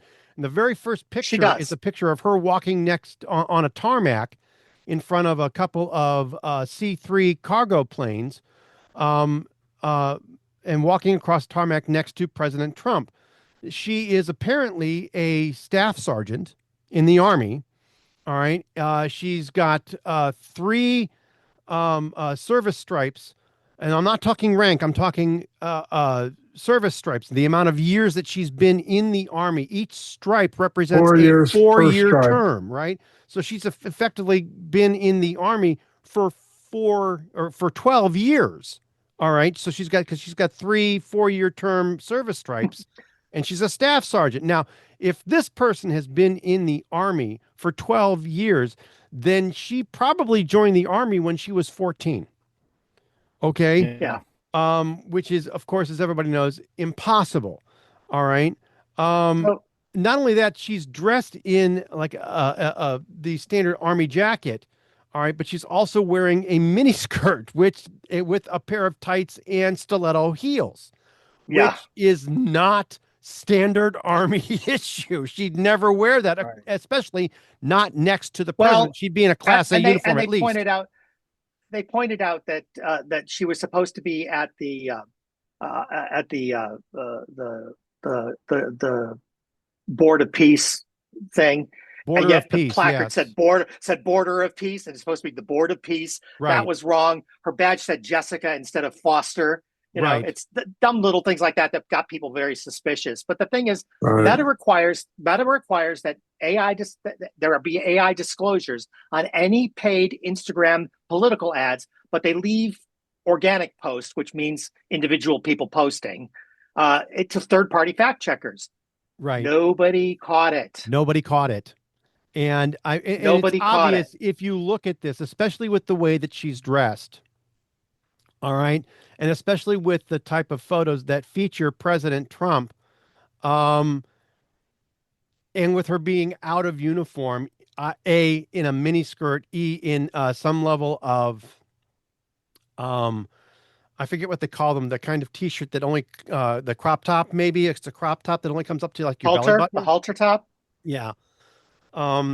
It's clear that she's, excuse me, out of uniform.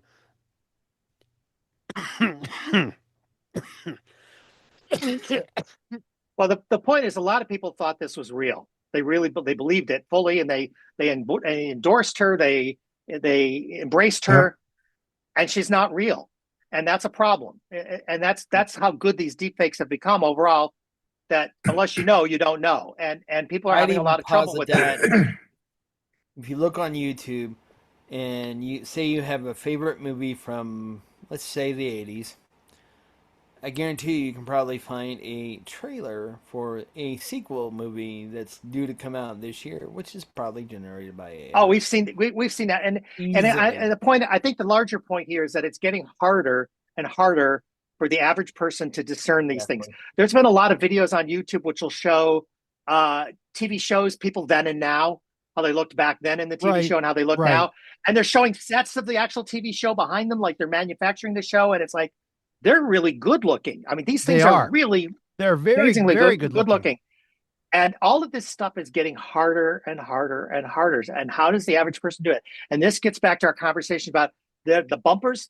Meta should have had bumpers. These bumpers dropped. Okay, they weren't there. So how much should they be responsible? How much should they not be responsible for? How much do we all just have to take our own responsibility? How can you when you don't know these things? I don't know. Right. Those are the questions we have to answer. So this is just another example of how scary this stuff is starting to get. It is. It's very scary. And I want to I know for a fact this could have been on the other side of the equation. It didn't have to be this side of the equation politically. It could have been anywhere. It could have been. I want to point that out. Any side of the equation. All right. And it's interesting here. They have her, at least initially, as a staff sergeant. Then they have her in another picture as a gunnery sergeant. Yeah. Number one. But people eventually figured it out, but it took time. Right. But it took time. Right. And not only that, a gunnery sergeant or a staff sergeant would not appear on a public-facing profile out of inappropriately in uniform. But they wouldn't do it. If you don't have experience with military people, you might not know that.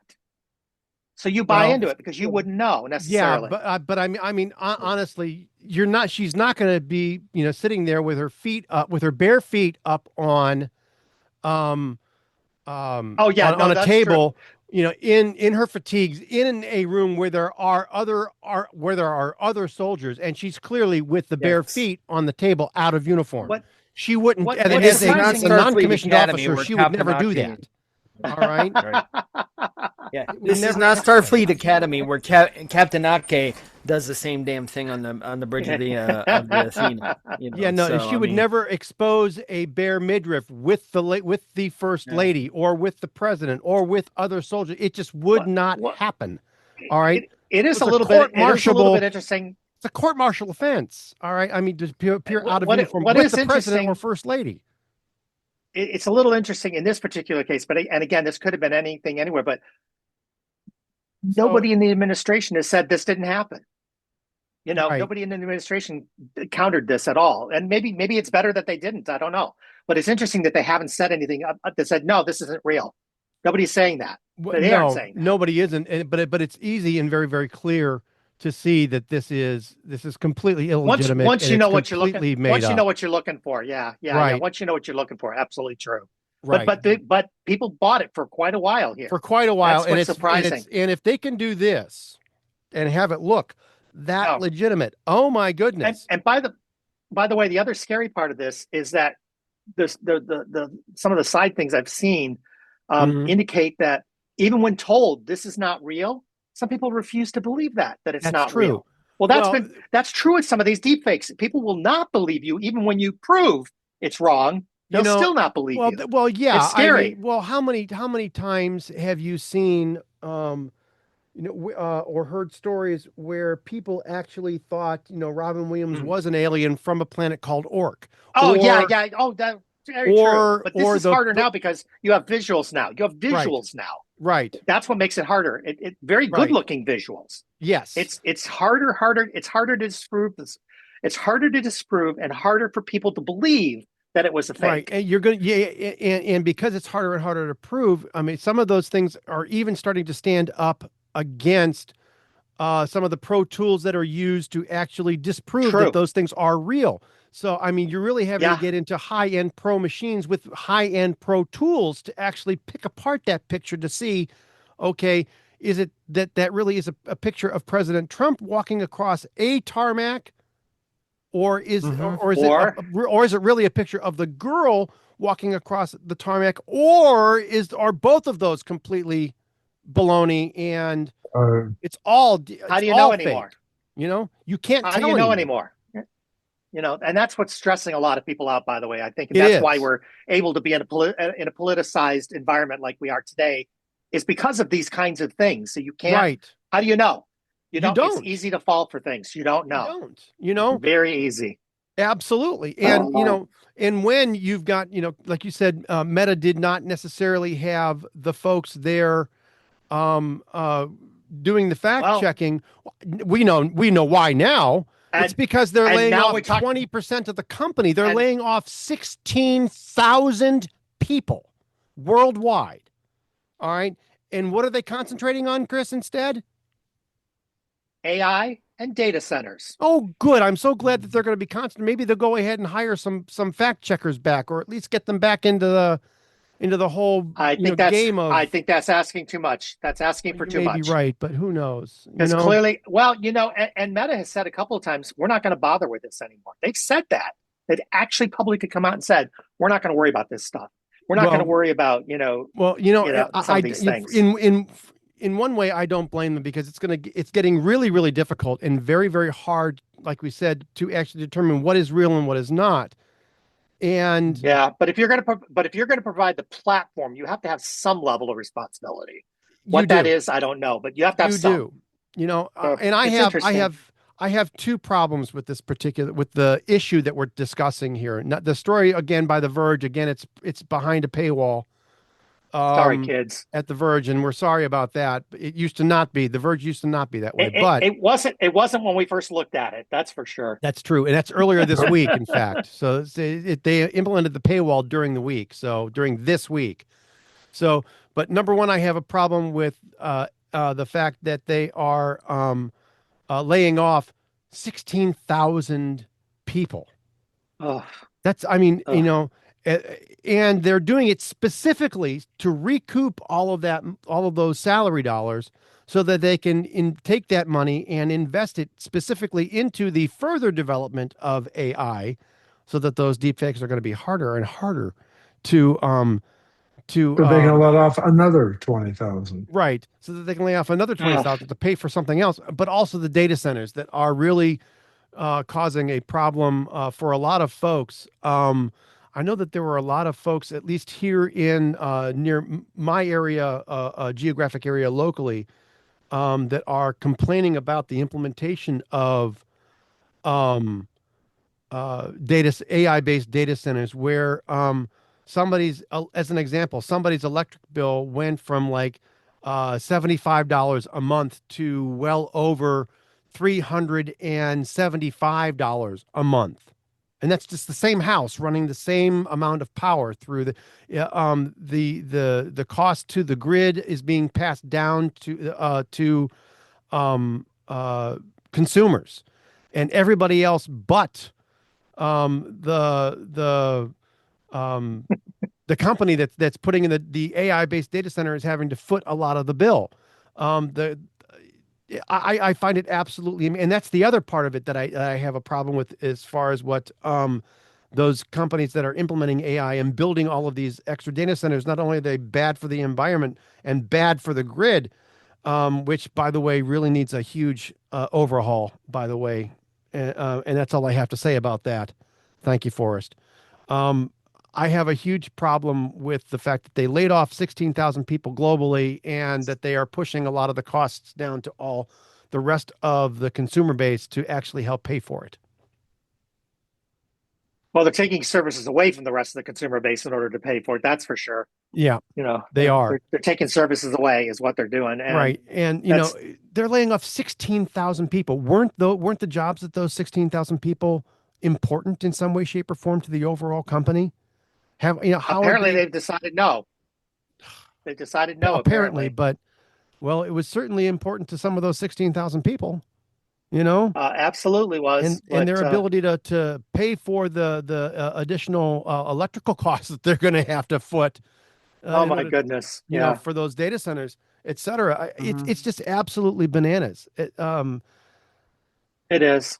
I also think it's overall. I think it's irresponsible because they're going to have to employ people to manage the data centers. They're going to have to employ people to manage the models, the large language models, the LLMs.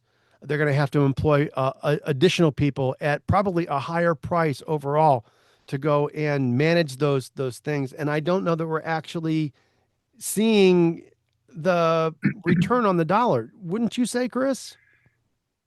But they're saying, wait a minute, they're saying that the AI itself can manage their own LLMs. They have their own internal management. Read it. I'm not making this crap up. No. I'm not laughing that that's not true. I'm laughing that you've got the fox watching the hen house, and at that point, you are in fact creating Skynet. You are allowing it to You're happen. Deep caca. You are allowing AI to actually manage itself. And that's how Skynet was actually created. Watch the movies, kids. All right. That's how it actually happened. AI was allowed to manage itself. And that's what caused the problems. And you are in fact creating the problem here. You're allowing it to happen. But Chris, isn't the success rate of AI increasing? I don't know, Joel. Is it? I don't know. Basically, we don't know. Here's the article here, and it's an older article from Futurism. Where CEOs are obsessed by AI, but they're pushed to to use it keep ending in disaster. Well, I mean, I look at things like every CEO that I've come across is just huge proponents of AI, and they're all trying to satisfy their shareholders, or for some reason, be they private equity or stock, or public companies, really want AI to be used. And the truth They do. Yeah. I mean, is it actually working? Well, and again, From the my experience, the yeah, article that we're citing here from futurism.com was right, written back in mid-September of last year. All right. it But the was. question I believe, and I think this is your overall point with this, is it still a valid question? CEOs are obsessed with AI, but their Right. pushes to keep to its use keep ending up in disaster. I still think that we're going to see that thing blow up in everybody's face this year or early next. All right. I still think it's going to Mhm. happen within a 12-month time frame. So by this time next year, I think it will have already, that bubble or that problem will have already made its ugly head appear. And I think that you're going to see a huge pushback. I think there is going to be a problem. I think that there will be an overall revolt by some companies and by some organizations, or probably more so boards um, uh, rather than actual CEOs. I think your board of directors are going to come back and say we need to really be a little bit more focused and a little bit more purposeful with where we're putting AI and how we're using it and where we're using it and why we're using it, as opposed to automate everything and get rid of the human factor, which a lot of folks, well, at 16,000 jobs, it's clearly what Meta is doing. Yeah, well, they're counting on it to be there, and it may not be there. Yeah, Who knows? I know. Yeah, and even though these are in some cases can't miss innovations, I don't know that the success rates, even though those implementations may be seen by some boards of directors as a success, I don't think that the results that we're getting back are as good as we think they should be. Hmm. Well, and as the technology keeps changing, the question will be, And it's changing quickly. does that improve? And And does that it's improve changing quickly, as a and I think result it's of it, or is it? changing faster than we can understand whether or not So, that so the change is a que- good change so or the not. question is, well, I was going to say, and the question is, do our results improve? Do we have a higher success rate, or do we just fail faster? Yeah, Which is it? I don't Which is know. it? I don't I know. I don't don't either. know. And that's where I'm And most I am, concerned, you know? and I'm working for an organization that's pushing AI very heavily. In 2026 is supposed to be a big year for us doing it. So Right, I'll be very curious to see where it goes. Very right, curious. right, My job may depend on it. Who knows? right. Um, you know what I'm going to do? What are I you going think to do? I think I'm going to go ahead and move us over to our um mobile segment. There's a really good article here out by Daring Fireball. And Larry, I know that this is something that you saw as or overall see as something that is a bit of a problem. But this particular phishing scam that Hmm. took on a couple of really interesting sort of twists, wouldn't you say? I would. As all of you, I've seen a lot of phishing scams in my day. I see them every week here. We have 4 or 5 people that get hit really hard. They lose a lot of money and a lot of support calls that break my heart watching them. But this is probably one of the most clever ones I've ever seen. I've personally given about 10 presentations in the past 10 or 15 years on online security, password managers, or how to stay safe online, stuff like that, and how to do these things without driving yourself crazy and obsessing about it.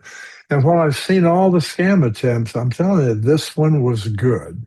Right. One Now, reason that go ahead. this is an article by John Gruber from Daring Fireball, but it was done by somebody named or happened to somebody that was named Matt Mullenweg, right? It is, and I'm going to turn that around in a different voice and make it kind of like it's you that it's happening to. So Okay. typically, and I mean about 99% of the time, a scammer is going to try and rush you, get you hurried, and try to coerce you into making a bad decision before you've had time to play this out in your mind.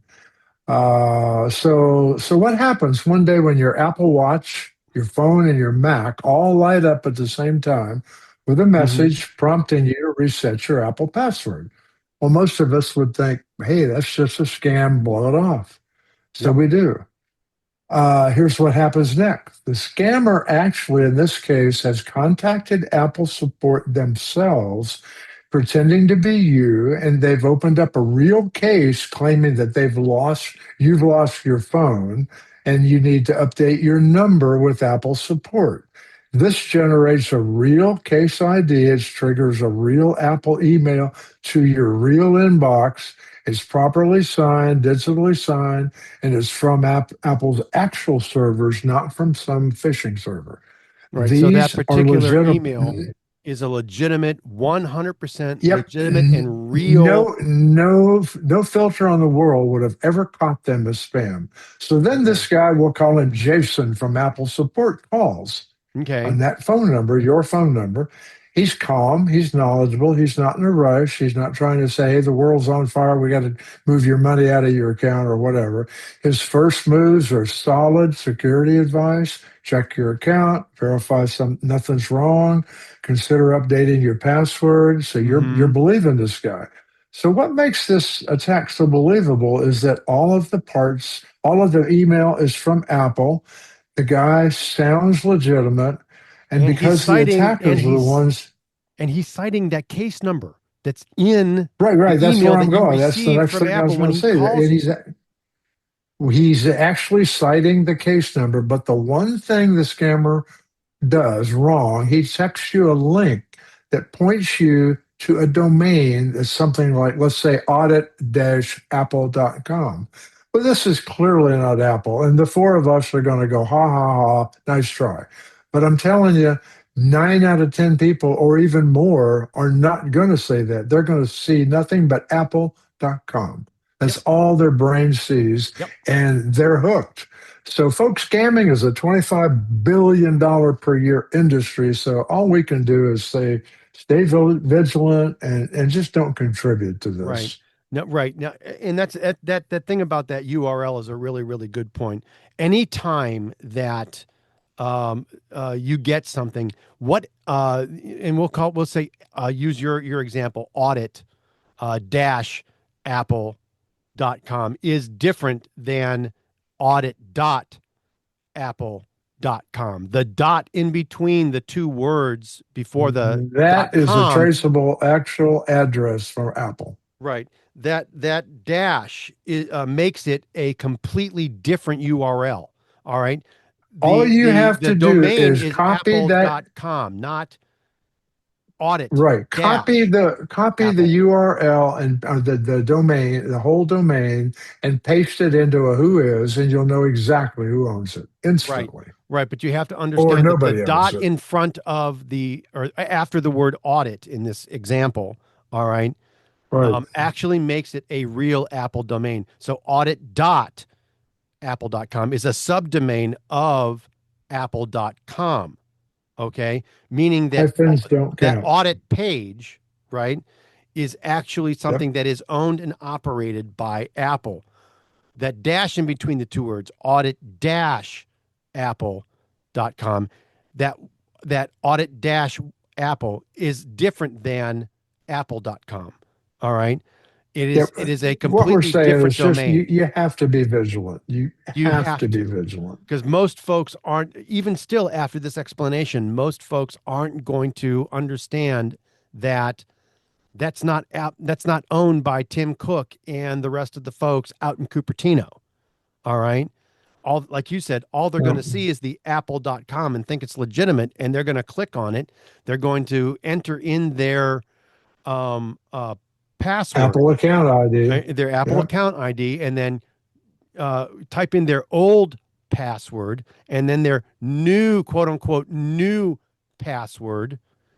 and it's not going to change anything. They're going to get back a message that says, "Congratulations, you've changed your Apple ID password," and then that scammer is going to go and off to the bank with off your to the money. bank, and they're going to go and order a whole bunch of junk and cause a whole bunch of problems for you, and they're going to order and order and order, and you're going to get screwed. All right. Yep. So you really have to be very, very careful. All right. If you don't think that it is legitimate, if you did not lose your password, don't talk to these folks. If you didn't initiate that case from Apple, don't talk to these folks. You have to have taken that act. You have to have taken those first steps. All right. If you didn't, don't talk to them. You call Apple back, and don't use the phone number that they give you. You call the standard Apple phone numbers. All right. You go to apple.com or go into your Apple device and find the phone number, and you call through whatever. But you do it. Don't listen to them. Yep. Don't listen to the scammer, because the scammer is going to go ahead and Push, sound legitimate. don't pull. Yes. So it's absolutely crazy. And this one is they're getting worse, that's for sure. Yeah, it's getting crazy. Ugh. Okay. So yeah. Anyway. And with that, we're going to go ahead and move to our next story in our mobile segment. Google Maps got a huge and spiffy new driving experience, didn't they, Joel? They will eventually. It's going to take a while to roll out. It's rolled it out to looks some like folks, they've, but maybe not everybody, right? It started already, yeah. Yeah, I'll have to check it because after the show I got to go into the store. Okay. But I haven't seen it yet. But then again, I don't really need to navigate too awful much. But you apparently got like a nice kind of like a perspective view. It looks like it for one. Okay. So there's limitations to that. I can tell you right now, it only supports about a half a dozen cities so far. Well, all right. But what it did get was a immersive navigation, a new immersive navigation they view. call it. Yeah. All right. Right. Which is more of a 3D view of their map, which they do anyway, but it's an enhanced 3D view that will show a bunch of stuff. Or your path around buildings in a more immersive 3D view. All right, and then it also implemented an Ask Gemini feature that will let you ask questions conversationally. Right. Mm-hmm. Now, have you let me tell you how good that works. I mean, that is a parallel to what I'm already using in the. And I have the beta. I'm not the beta, but the paid Gemini infused Google Home Premium subscription. Okay. It has Ask Home. This is a new thing that Google is trying. They're going into all of their sub ecosystems. Ask Home, Ask Maps, Ask this, Ask that. And that is the new way to get Gemini in parts of Google that it wasn't before. So the Ask Maps thing, when I use Ask Home, let me tell you how good this is. Okay. I can say, last Sunday, what happened in my driveway between noon and 4 p.m.? And it'll say, Brenda McJunkin backed a 2020 Lexus out of the garage, turned left, and went off into the sunset. Larry McJunkin left in his car, blah, blah, blah, blah, blah. 3 people walked by with dogs or whatever. It knows to right down to whatever. I mean, it is unbelievably good. And that doesn't creep you out? I don't know. It doesn't creep me out a bit. It helps me. It helps me if I'm looking for something. So the way this is supposed to work, and if it does, I'll be happy. If it works like, hey, Google, I'm sorry. I didn't mean to wake you up over there, Google. If you say, hey, G, I'm having dinner with 3 friends, and I want a place between here and downtown that offers vegetarian, has a table for 7 p.m., And Gemini is going to find a few suggestions based on users' experience, information provided by restaurant owners, and you'll get a quick action to book a table in one more tap. Stuff like that is helpful. I mean, to me, this is the stuff that AI should be doing, helping us rather than taking our jobs. But Larry, the example you just gave, let me spin that around on you. What if I hacked your Google account and found out what your usage pattern was? I could see you weren't going to be there on certain days of the week on a regular basis. That's an awfully big if, though. Not as big as you think. Not in this day and age. Not as big an if as you think, and that scares me because I don't want somebody doing that. So I don't like the fact that that data is out there in the cloud and that Google's tracking that data of me. I don't like that.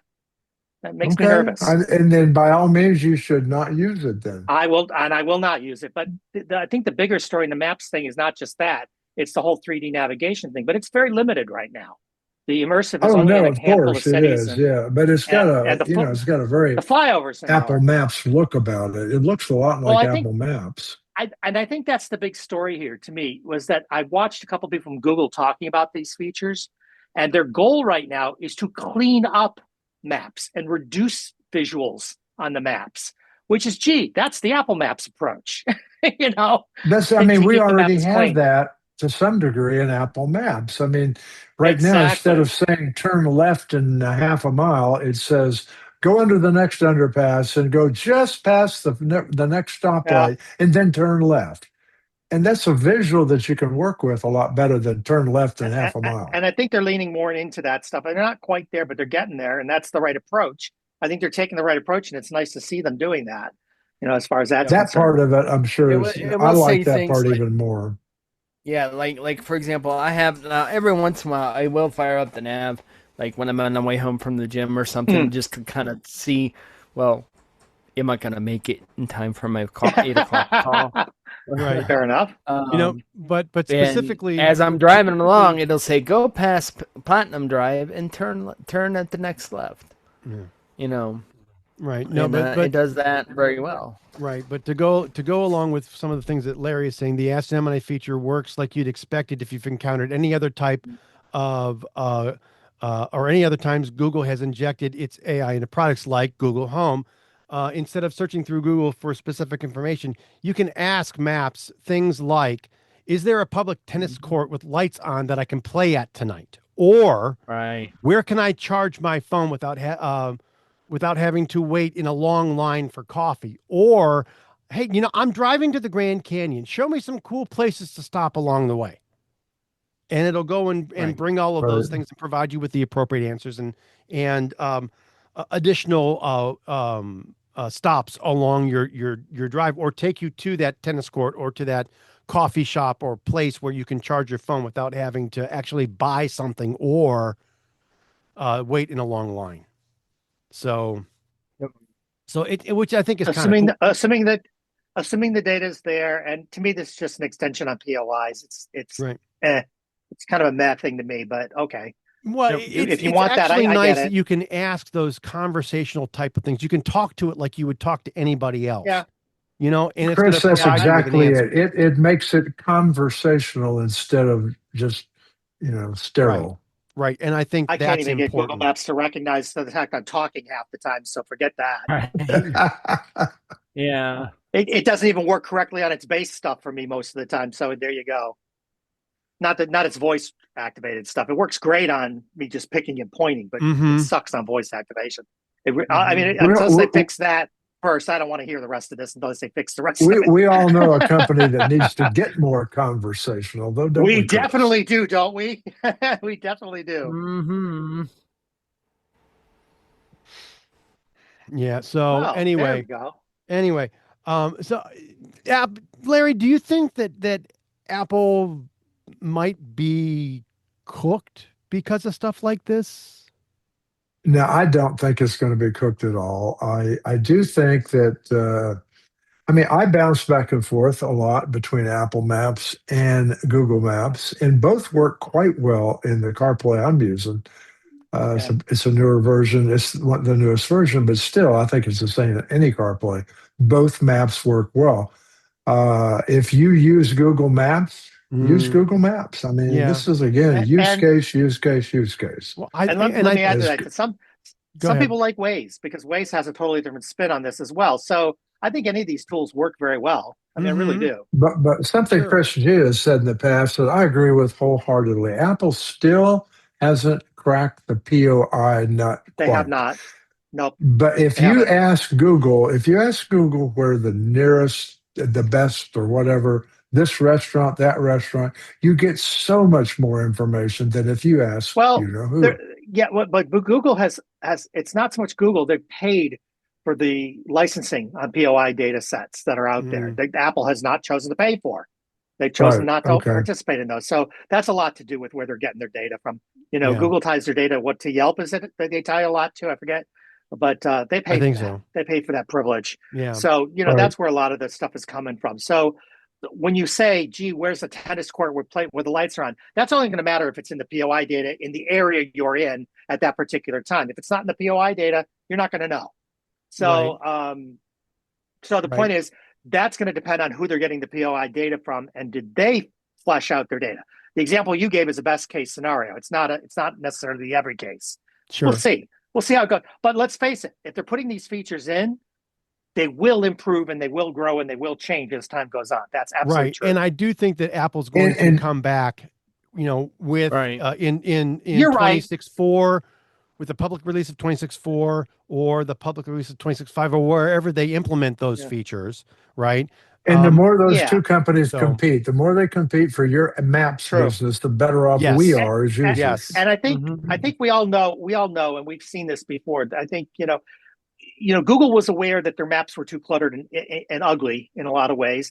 And they were aware of it. And so they made improvements because they saw what Apple was doing and what was working for Apple. And they made those similar kind of improvements. Apple, in the same turn, recognizes the fact that their POI data sucks. They know it. They know it. So you can make Siri as great as you want. You can make the intelligence as great as you want. But if the data still sucks, the data still sucks. So they need to address all of that. Is kind of where I'm going with it. Agreed. So let's see where they go. Well, it'll be interesting. It'll be very interesting. Next couple of years are going to be really it will interesting be very, in navigation. very It's interesting. So there's a lot of moving parts here. I love it. There is. Just love it. And you know what I'm going to do now? What are you going to do now? I'm going to move us to our Windows and Linux segment, but I'm going to do that right after this brief message. Hi, this is Christopher Spera from iTechGear.org. I wanted to talk with you today about becoming a contributing donor to the site. iTechGear.org has been around for almost 15 years. In fact, our anniversary is just around the corner on January 10th, 2025. 15 years. Where has the time gone? I mean, I've never really asked for any kind of donations for the site. It's always been about me providing value to you, a site visitor or podcast listener.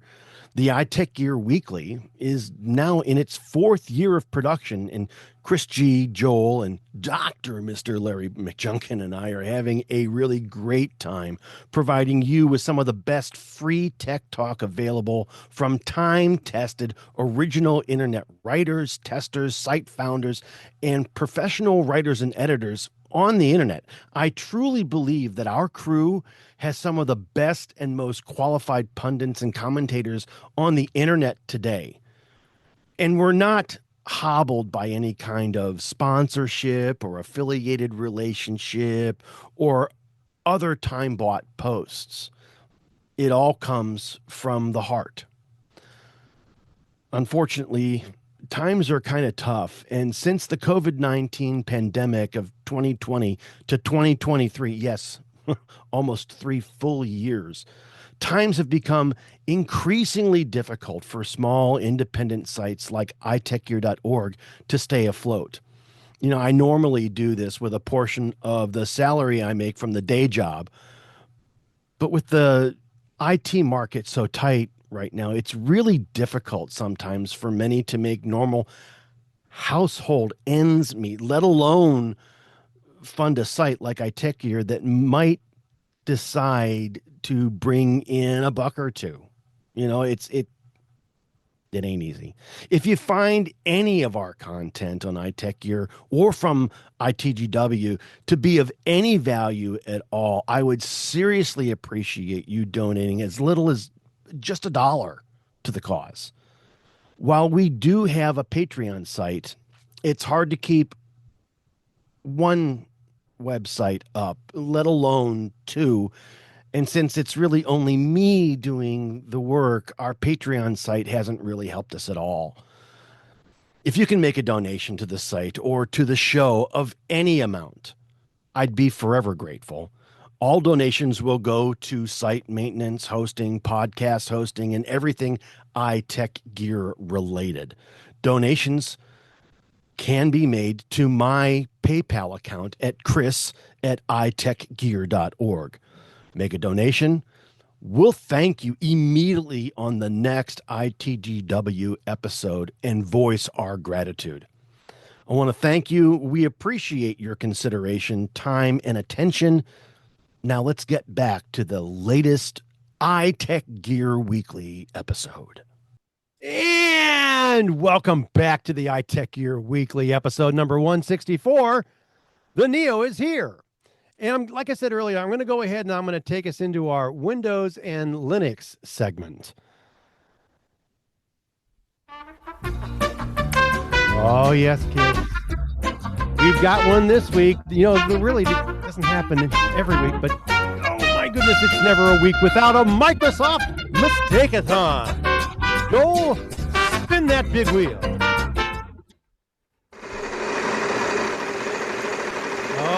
Thank you there, Brother Joel. That's absolutely fabulous. Now, this week, kids, thankfully, we've only got one show.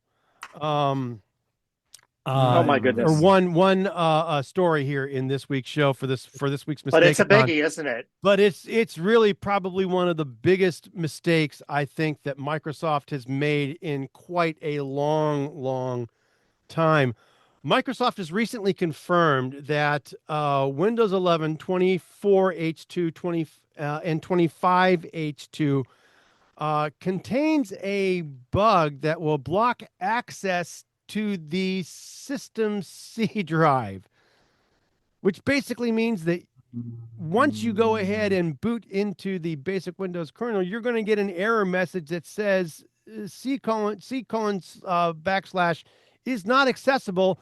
Access denied, and you're going to get stuck there sitting looking at a flashing cursor.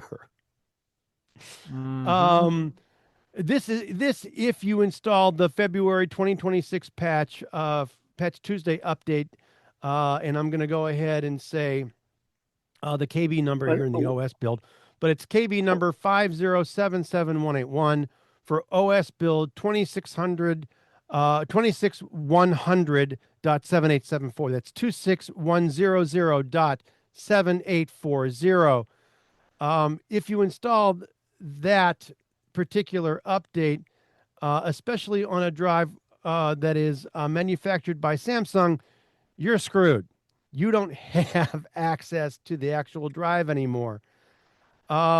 The problem here, and you're probably not watching your video and watching us either because you couldn't boot your C drive. You're going to have a wonderful time trying to go ahead and get a patch installed here. So basically, what's going to happen is Microsoft's going to have to release some sort of utility or some kind of exe or patch that you're going to be able to run from a USB drive that you're going to have to insert after you go ahead and boot into your recovery partition. So you're going to have to go ahead and get to boot into UEFI and or your the actual recovery partition to actually get to the actual DOS prompt to be able to run this utility to correct everything, which is absolutely fabulous. And as of today is Sunday, March 15th, and as of Friday, March 13th, Microsoft has classified the issue as investigating and has not yet released an official fix or workaround. So effectively what's happened is there's an ACL or an access control list at the root of the system drive that got corrupted by this particular update on drives uh, with Samsung's software ecosystem at the affected device on the affected device. So you're basically screwed. Once again, Thank you, Microsoft. thank you, Microsoft. Once again, Yes, thank for you. screwing things up. I mean, this is probably something that you couldn't get something that's worse off than this. This could actually cause you to wish that you effectively have your PC backed up somewhere, and you may actually have to blow your PC and restore it to a state prior to the actual installation of that particular update, and then wait for an update to come or a fix to come from Microsoft that corrects the problem before you install that update again. This is going to be a hairy one, and oh my God, if you are caught by this particular bug, I would like to say that Apple has recently released the MacBook Neo, and one is waiting for you at the Apple Store. Or another Windows machine is also at your local Best Buy and waiting for you to purchase it. One that doesn't have a Samsung drive as the boot drive. Oh my goodness, this is going to be a really big mess. I don't understand how Microsoft keeps surviving crap like this. I really don't. This is one of their biggest blunders, but they've had other similar blunders, not necessarily like this, but on this scale almost. And it's just unbelievable that this stuff gets out of their testing process. I don't understand it. Microsoft, where the hell are your QA people? And don't tell me that you've replaced them all by AI, because if you did, you're morons. Anyway, yes, but they are. We know. And by the way, Microsoft, there are some ex-Meta people soon that might become available. Some probably pretty qualified Meta people, 16,000 of them, in fact, that are probably going to be available for hire almost immediately. You definitely need some improvement in your developers. That's for sure. Yeah, but but that's all I've got in this week's particular Mistake-a-thon. But I think it's big enough to hold its own. Because it ain't awfully holding your own, and I wouldn't want it to at this point. But looking ahead here, Chris, it doesn't look like we're going to a great place either. No, but because Windows 12 could actually be the tipping point that may cause a lot of folks to either look seriously at that MacBook Neo or another or a Linux alternative. Well, there's a lot of people doing it. Yeah. The problem that you see here is this is the same particular pattern that Microsoft has entered over and over and over again. Microsoft is constantly building AI into their operating system. A lot of folks don't like what they see. They piss and moan over it. Microsoft will then or number one, release an operating system that's not only not ready, but that places an even higher system resource demands on the previously released hardware, forcing users to purchase new PCs. They then go ahead and show the displeasure with Microsoft actions by threatening to migrate. Some, in fact, do, while others will go ahead and suffer through it because that's what their company is doing. Their company is making them do that. All right. Microsoft will then go ahead and again, release that new operating system or release an update, and that turns out to be an even bigger headache. And then Microsoft spends the next few years attempting to fix all those problems, and they release another release that causes the same cycle to repeat itself ad nauseum over and over and over again. They are not learning from their mistakes. It happened with Windows 8, it happened with Windows 10 and Windows 11, and now it's probably going to happen with Windows 12. Especially since Windows 12 is probably going to concentrate, at least initially, on just the ARM processors and just the ARM-based devices, as opposed to improvements on any Intel-based PCs, and it's going to concentrate on the Intel stuff because those processors have those systems on a chip, or those SoCs have neural engines built into their processors, which is where those AIs take all of their power from. So this is a problem for Microsoft, and it's one that they need to figure out a way of breaking this pattern. I don't know that they're going to. So Linux is out there. Most of those releases distributions are free, except for things like Enterprise Red Hat Enterprise Linux, right? Red Hat RHEL, Red Hat Enterprise Linux. All right, and there may be one or two others that are also paid, like Zorin, or a couple of other more Mac-like Linux distributions that are easier to use, that are paid. So you may want to go and invest in those, or find one that's out there that works for you that's free, or jump onto the Mac ecosystem with the Neo, or a future release of the Neo, which will probably be at about $500 to $600 for a while, kids. So think about that, and consider the source of the problem. Microsoft is doing it to themselves. They went ahead and they screwed the pooch by not allowing Windows or the rest of the operating system to get access to a C drive. If they're going to do stupid stuff like that, I can guarantee you that Windows 12 is going to be just as much of a dumpster fire as Windows 11 is. Am I wrong, guys?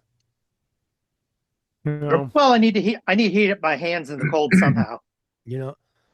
I'm just saying. You know? I don't think I'm wrong here. All right. So I'm standing in the back alley singing hymns. That's all I can tell you. Yeah. Mm-hmm. Standing around the dumpster fire. Right.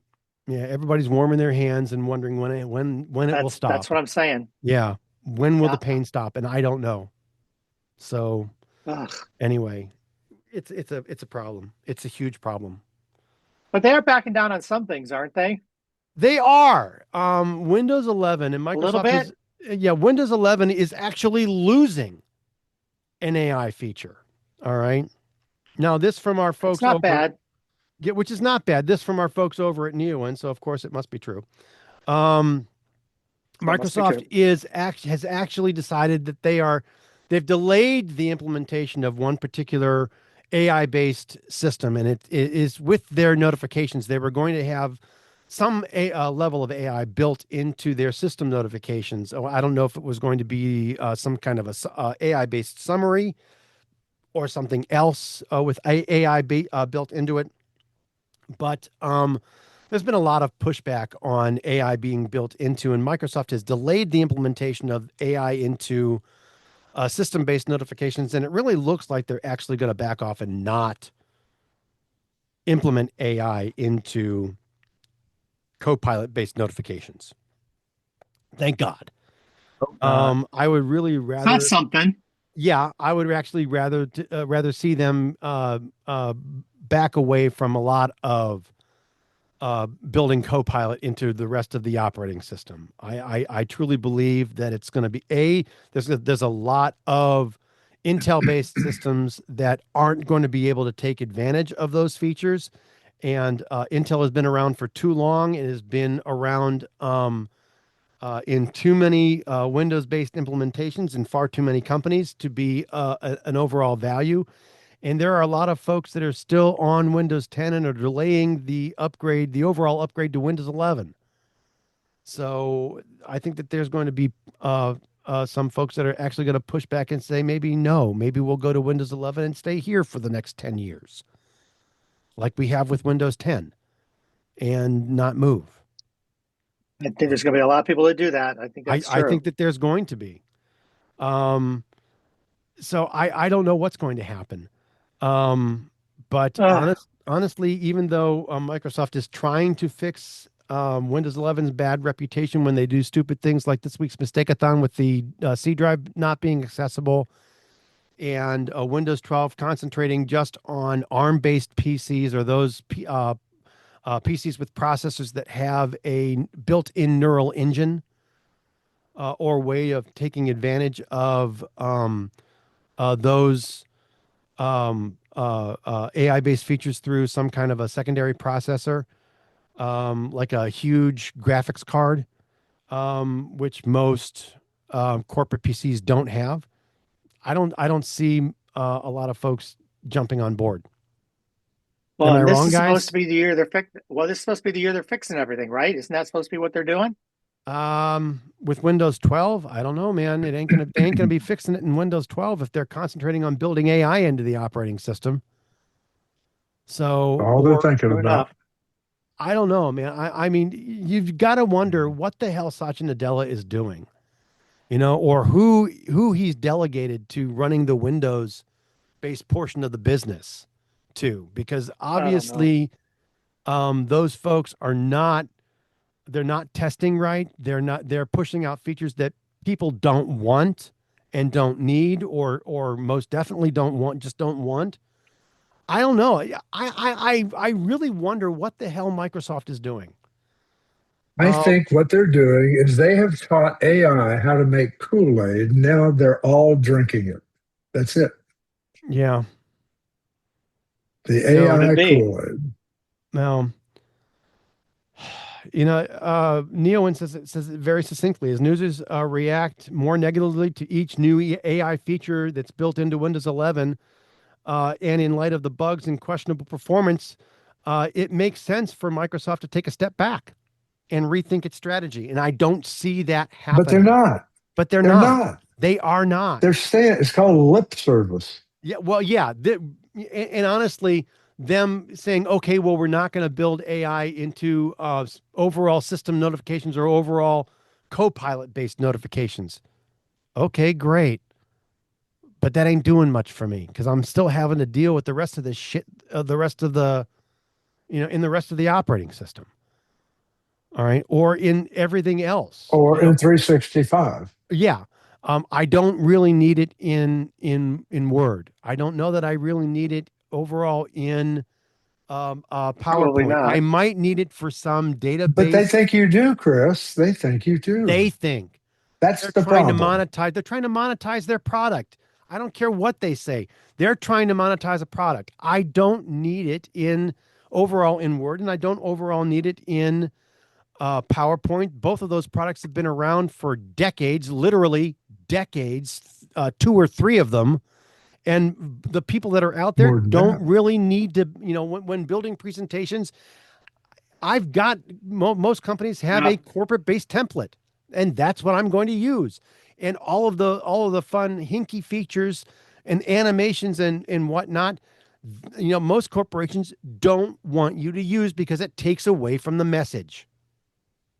It takes away from them. It draws your attention away into the cutesy little animations and whatnot, or video. Most folks don't even if you don't use them, they don't like you to use video. A lot of video in your presentations, again, because it takes away from the overall message of the presentation. So, And the other thing is AI in a situation like that does not know all of the parameters that are in your mind that you're going to structure that document with. absolutely. I mean, I have tried this. I have got one version, and one of my Google Workspace accounts has got AI built into Google Docs. I tried this with Google Docs. You just can't tell it, create a memo to my team that tells them we're going to do this, that. It doesn't know who it's working with. It doesn't know the people. It doesn't know the project. It doesn't know your team. It doesn't know the products. It doesn't know your policies. No, It has no idea about any of that. Bunch of crap's what it created. Right. It was terrible. It's absolutely horrible. And to keep on doing crap like that and to keep on thinking that shit's going to go ahead and add value overall, I think is stupid. It's not. I know what I'm talking about. Jesus. I mean, how many times do I got to say I spoke at AI? I've spoken at AI conferences where AI is implemented. All right. And a lot of those folks speak about how to implement this particular feature of AI into this kind of function or that kind of function in your organization. Yep. I've done it too, Chris. It just drives me bats. Mm-hmm. This is the new AI is the new buzzword. It is the absolute newest thing on the block that everybody is trying to go ahead and build and build a business plan around. Shmai. Yes, and honestly, it's not everything that it's made up to be, and I don't think it is mature enough to actually add value overall in every organization and in every function. Out of the three basic tools that you find in Microsoft 365, being Word, Excel, and PowerPoint, I think AI makes the most sense in Excel. And it's when you've got a large data set entered in, say, hey, out of this particular domain, give me those the rows or the products or the things that fall in this range or this category. Okay, now out of these, give me those that will go ahead and make this kind of impact here. And out of those, it'll also do a good job with formulas. I've tried it there. It will. And then out of that data, constantly trimming down your data set to lead you to those 3, 4, 5 things or however many top 10 things that you would say, okay, we need to concentrate on this. All right. Or here's the products, or here's the people, or here's the things that we need to concentrate on. Excel makes the best, AI makes the best sense in Excel for larger data sets to do things like that kind of data analysis. It's perfect for that. But in Word or in PowerPoint, maybe not so much, especially when you're going to ask. Yeah, but PowerPoint might be second, Chris, because I've created a couple of trial presentations. If you feed it the graphics, it'll improve them, and it'll put them in the slide the way you want it. It'll wrap the text around the images. It does a pretty good job. But it's still basic PowerPoint stuff. does that already. You don't need AI for that. It does that already. Yeah. It does that already. If you know how to use the features, it does that already. If you know how to use it. All that AI will do in PowerPoint is lower the learning curve. That's it. It's funny. It's funny because I go to a lot of events where I have to, sit through these PowerPoint slide decks. And I keep thinking, I don't want to see another one of these. Yeah, that's all I can think. Yeah, I don't want to see another one of these AI enhanced stupid presentations. But they're duller than dirt, and they're rarely 9 times out of 10 they are. Yeah. I want the message. I want the video in. I want to see something different. No, I'm kidding. It's sick. I'm so not helpful. You're in timeout. Go stand in a corner. Honest to God. Well, you know what I'm going to do here, kids? I'm going to move us out of our Windows and Linux segment, and I'm going to move us to our tip of the week segment. And I'm going to build on. Ooh. I'm going to build on that wonderful malicious scam story that we had from Daring Fireball with the Apple account and the phishing thing. And I'm going to talk a little bit today about how to avoid phishing scams and other malicious kinds of links. All right, this is very, very important, and I've done this particular tip once already, but I think it's important enough, and especially as poignant and relevant with today's lead story in our mobile segment. Phishing emails and fake websites are some of the most common online threats, and they can trick you into clicking on links or giving away personal information such as usernames, passwords, credit card numbers, etc. And these scams often look official. The one in today's lead story in our mobile segment certainly did, especially when it actually gave you a legitimate email from an Apple support system with a legitimate Apple support case number. All right. And they are, if it's not something like that, which is a new spin on this, and it's something that a malicious actor has created themselves, man, they'll use official looking logos, official sounding language from real companies, and they're all designed to fool you, and they are getting trickier and trickier and trickier. Always check the sender's email address carefully.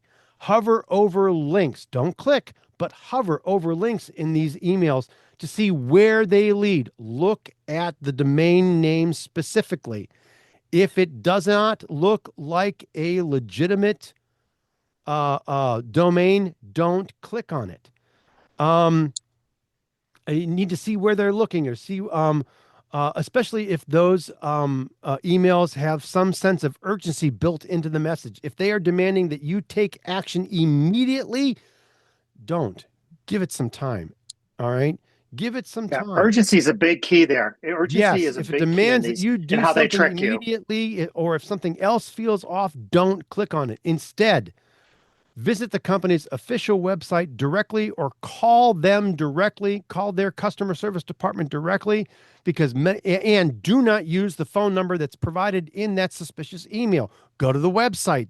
Go to the website with the domain that you know is their website, and look up their customer service number specifically on their About page. All right? Many email providers and browsers can filter out obvious scams, but some will slip through, especially like the one in today's lead story in our mobile segment, where that And it's a biggie actually because it did looks come real. from, it was a legitimate email that came from apple.com with a legitimate case number that came from apple.com. Even there and Very then, true. you know, even though that was opened by the scammer and sent to you directly, that scammer called you, gave you that number, that case number, to make it all sound legitimate, and you got a legitimate email. All right. But you have to learn how to spot these tricks, because it's important that you know what's real and what is fake. And having tools like Windows Defender turned on and enabled, or some other malicious filtering system to take those malicious actors away from you and those malicious emails away from you, is important.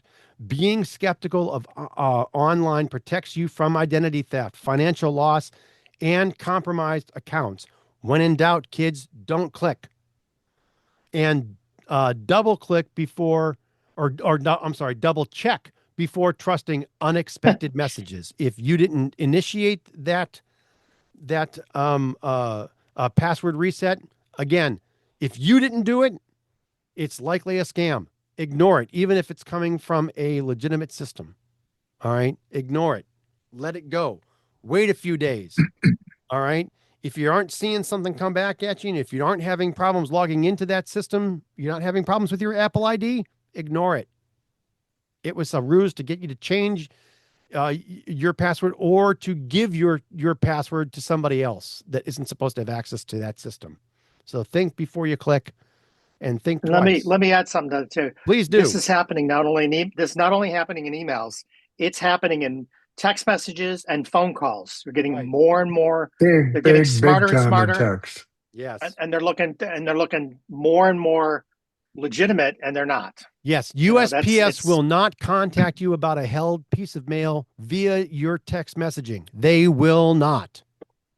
And you probably don't have a parking ticket or a toll bridge backlog to pay, yes. or a toll bridge fine to pay, or unpaid tolls, unless you know that you've got unpaid tolls, and you probably know because your credit card's probably expired. You're the one that went through and you're the one that went through a tolling system in that state. I have a Tennessee phone number.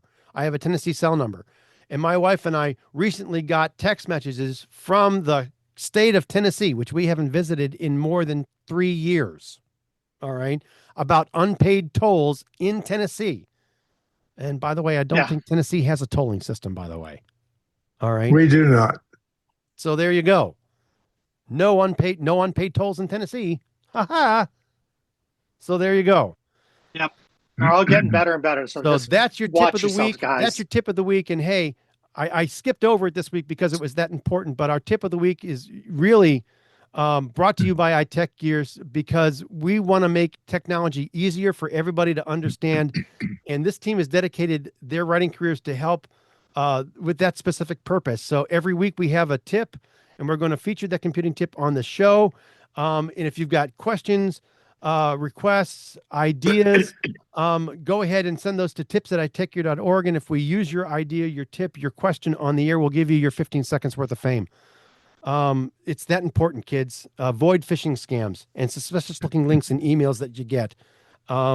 Please. And if you have questions, reach out. We'll help you.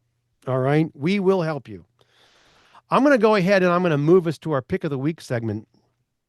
as a now. And before we actually get to this week's pick, I want to remind everybody that our show picks are typically hardware, software, and other items of interest that we have individually purchased and that we actually use and that we like enough that we want to recommend them to you, our growing listener base. These are not paid advertisements or any items that we have any kind of affiliated marketing relationship with. If we did, the editorial policy over at iTechGear.org indicates that we must specifically indicate that up front. These are just sincerely things that we believe in, and we want to bring to you at the end of each show. Why, Larry?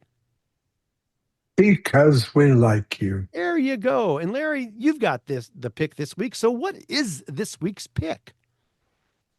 I tell you, this is a good one. This is a Samsung 128 gigabyte flash drive. Ooh. And more than anything, I think the advice here, the crux of this story, can be applied to anything you buy in the technology space. Mm-hmm. Don't necessarily buy it cheap unless you really know you're getting a good deal. Okay. If you've never lost data because of a dead flash drive or a USB drive, you're absolutely atypical. I've lost it 3 or 4, 5, 6 times probably in my life. I picked up an SSD, paid good money for it, I thought, and can't read it, can't fix it. It's gone. The data is gone. I lost a whole half a lifetime of pictures like that once. So I learned my lesson. So where I'm going with this is you can buy cheap flash drives anywhere from Amazon to an end cap at the local gas station. But before you buy one for $2.99 at Walmart or somewhere, think about, did you really get a good deal? As Paul Harvey used to say, here's the rest of the story. All SSD drives, whether they're a simple flash drive or that terabyte SSD that's inside your new MacBook Pro, are absolutely not created equal. What sets them apart: transfer speed, read and write speed, and build quality, which ultimately equals longevity and reliability.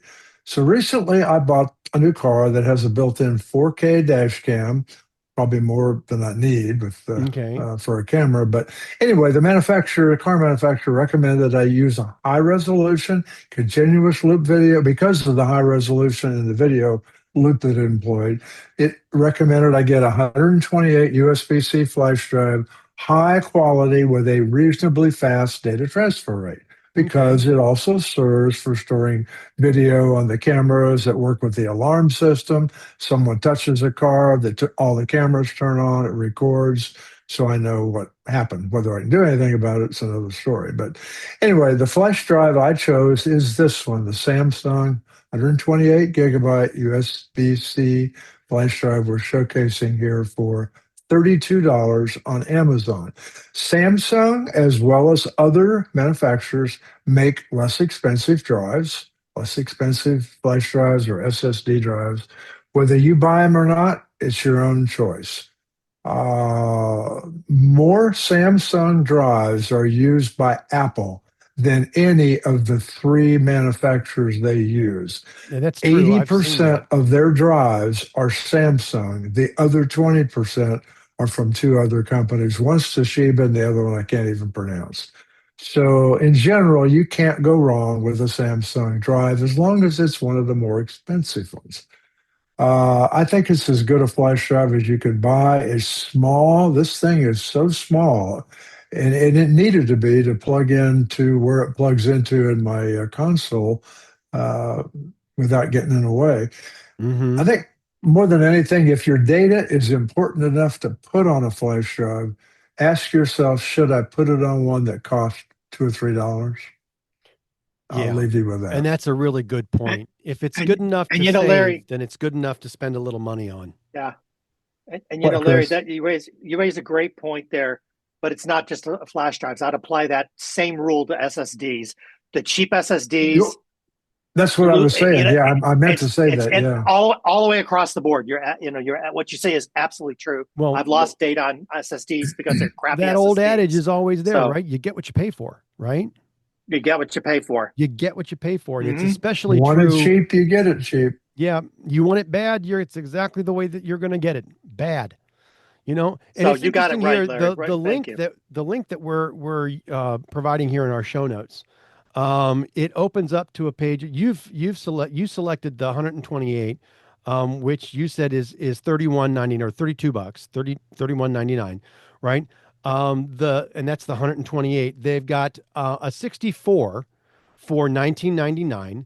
They've got the 128 for like you said, the 31.99. They've got a 256 for 51.99, and then they have a 512, all the same size, all right, in terms of physical size, but they've got a 256 for 51.99, and then a 512 for 104.99. And That's not bad for a high-end drive. for a Really It high is good not. end flash drive. for a high end drive, you know, and 512 is it's the same amount of space that Chris you have now in your new MacBook Yeah, Neo. right. All Yeah, right, you could absolutely go true. ahead and stick one of Absolutely these. true. You know, stick one of these for an additional $104, $105 plus Absolutely true. tax. You can get a whole terabyte worth of space on your brand new MacBook Neo. You could do that. Yeah, absolutely true. For what it's Absolutely worth, true. when you take the cap off of that drive and plug it into a USB-C port, there's barely over a half an inch sticking out. That's a That's small amazing. drive. That's amazing. My other flash drives are big, they're bulky. I Yeah. don't, you know.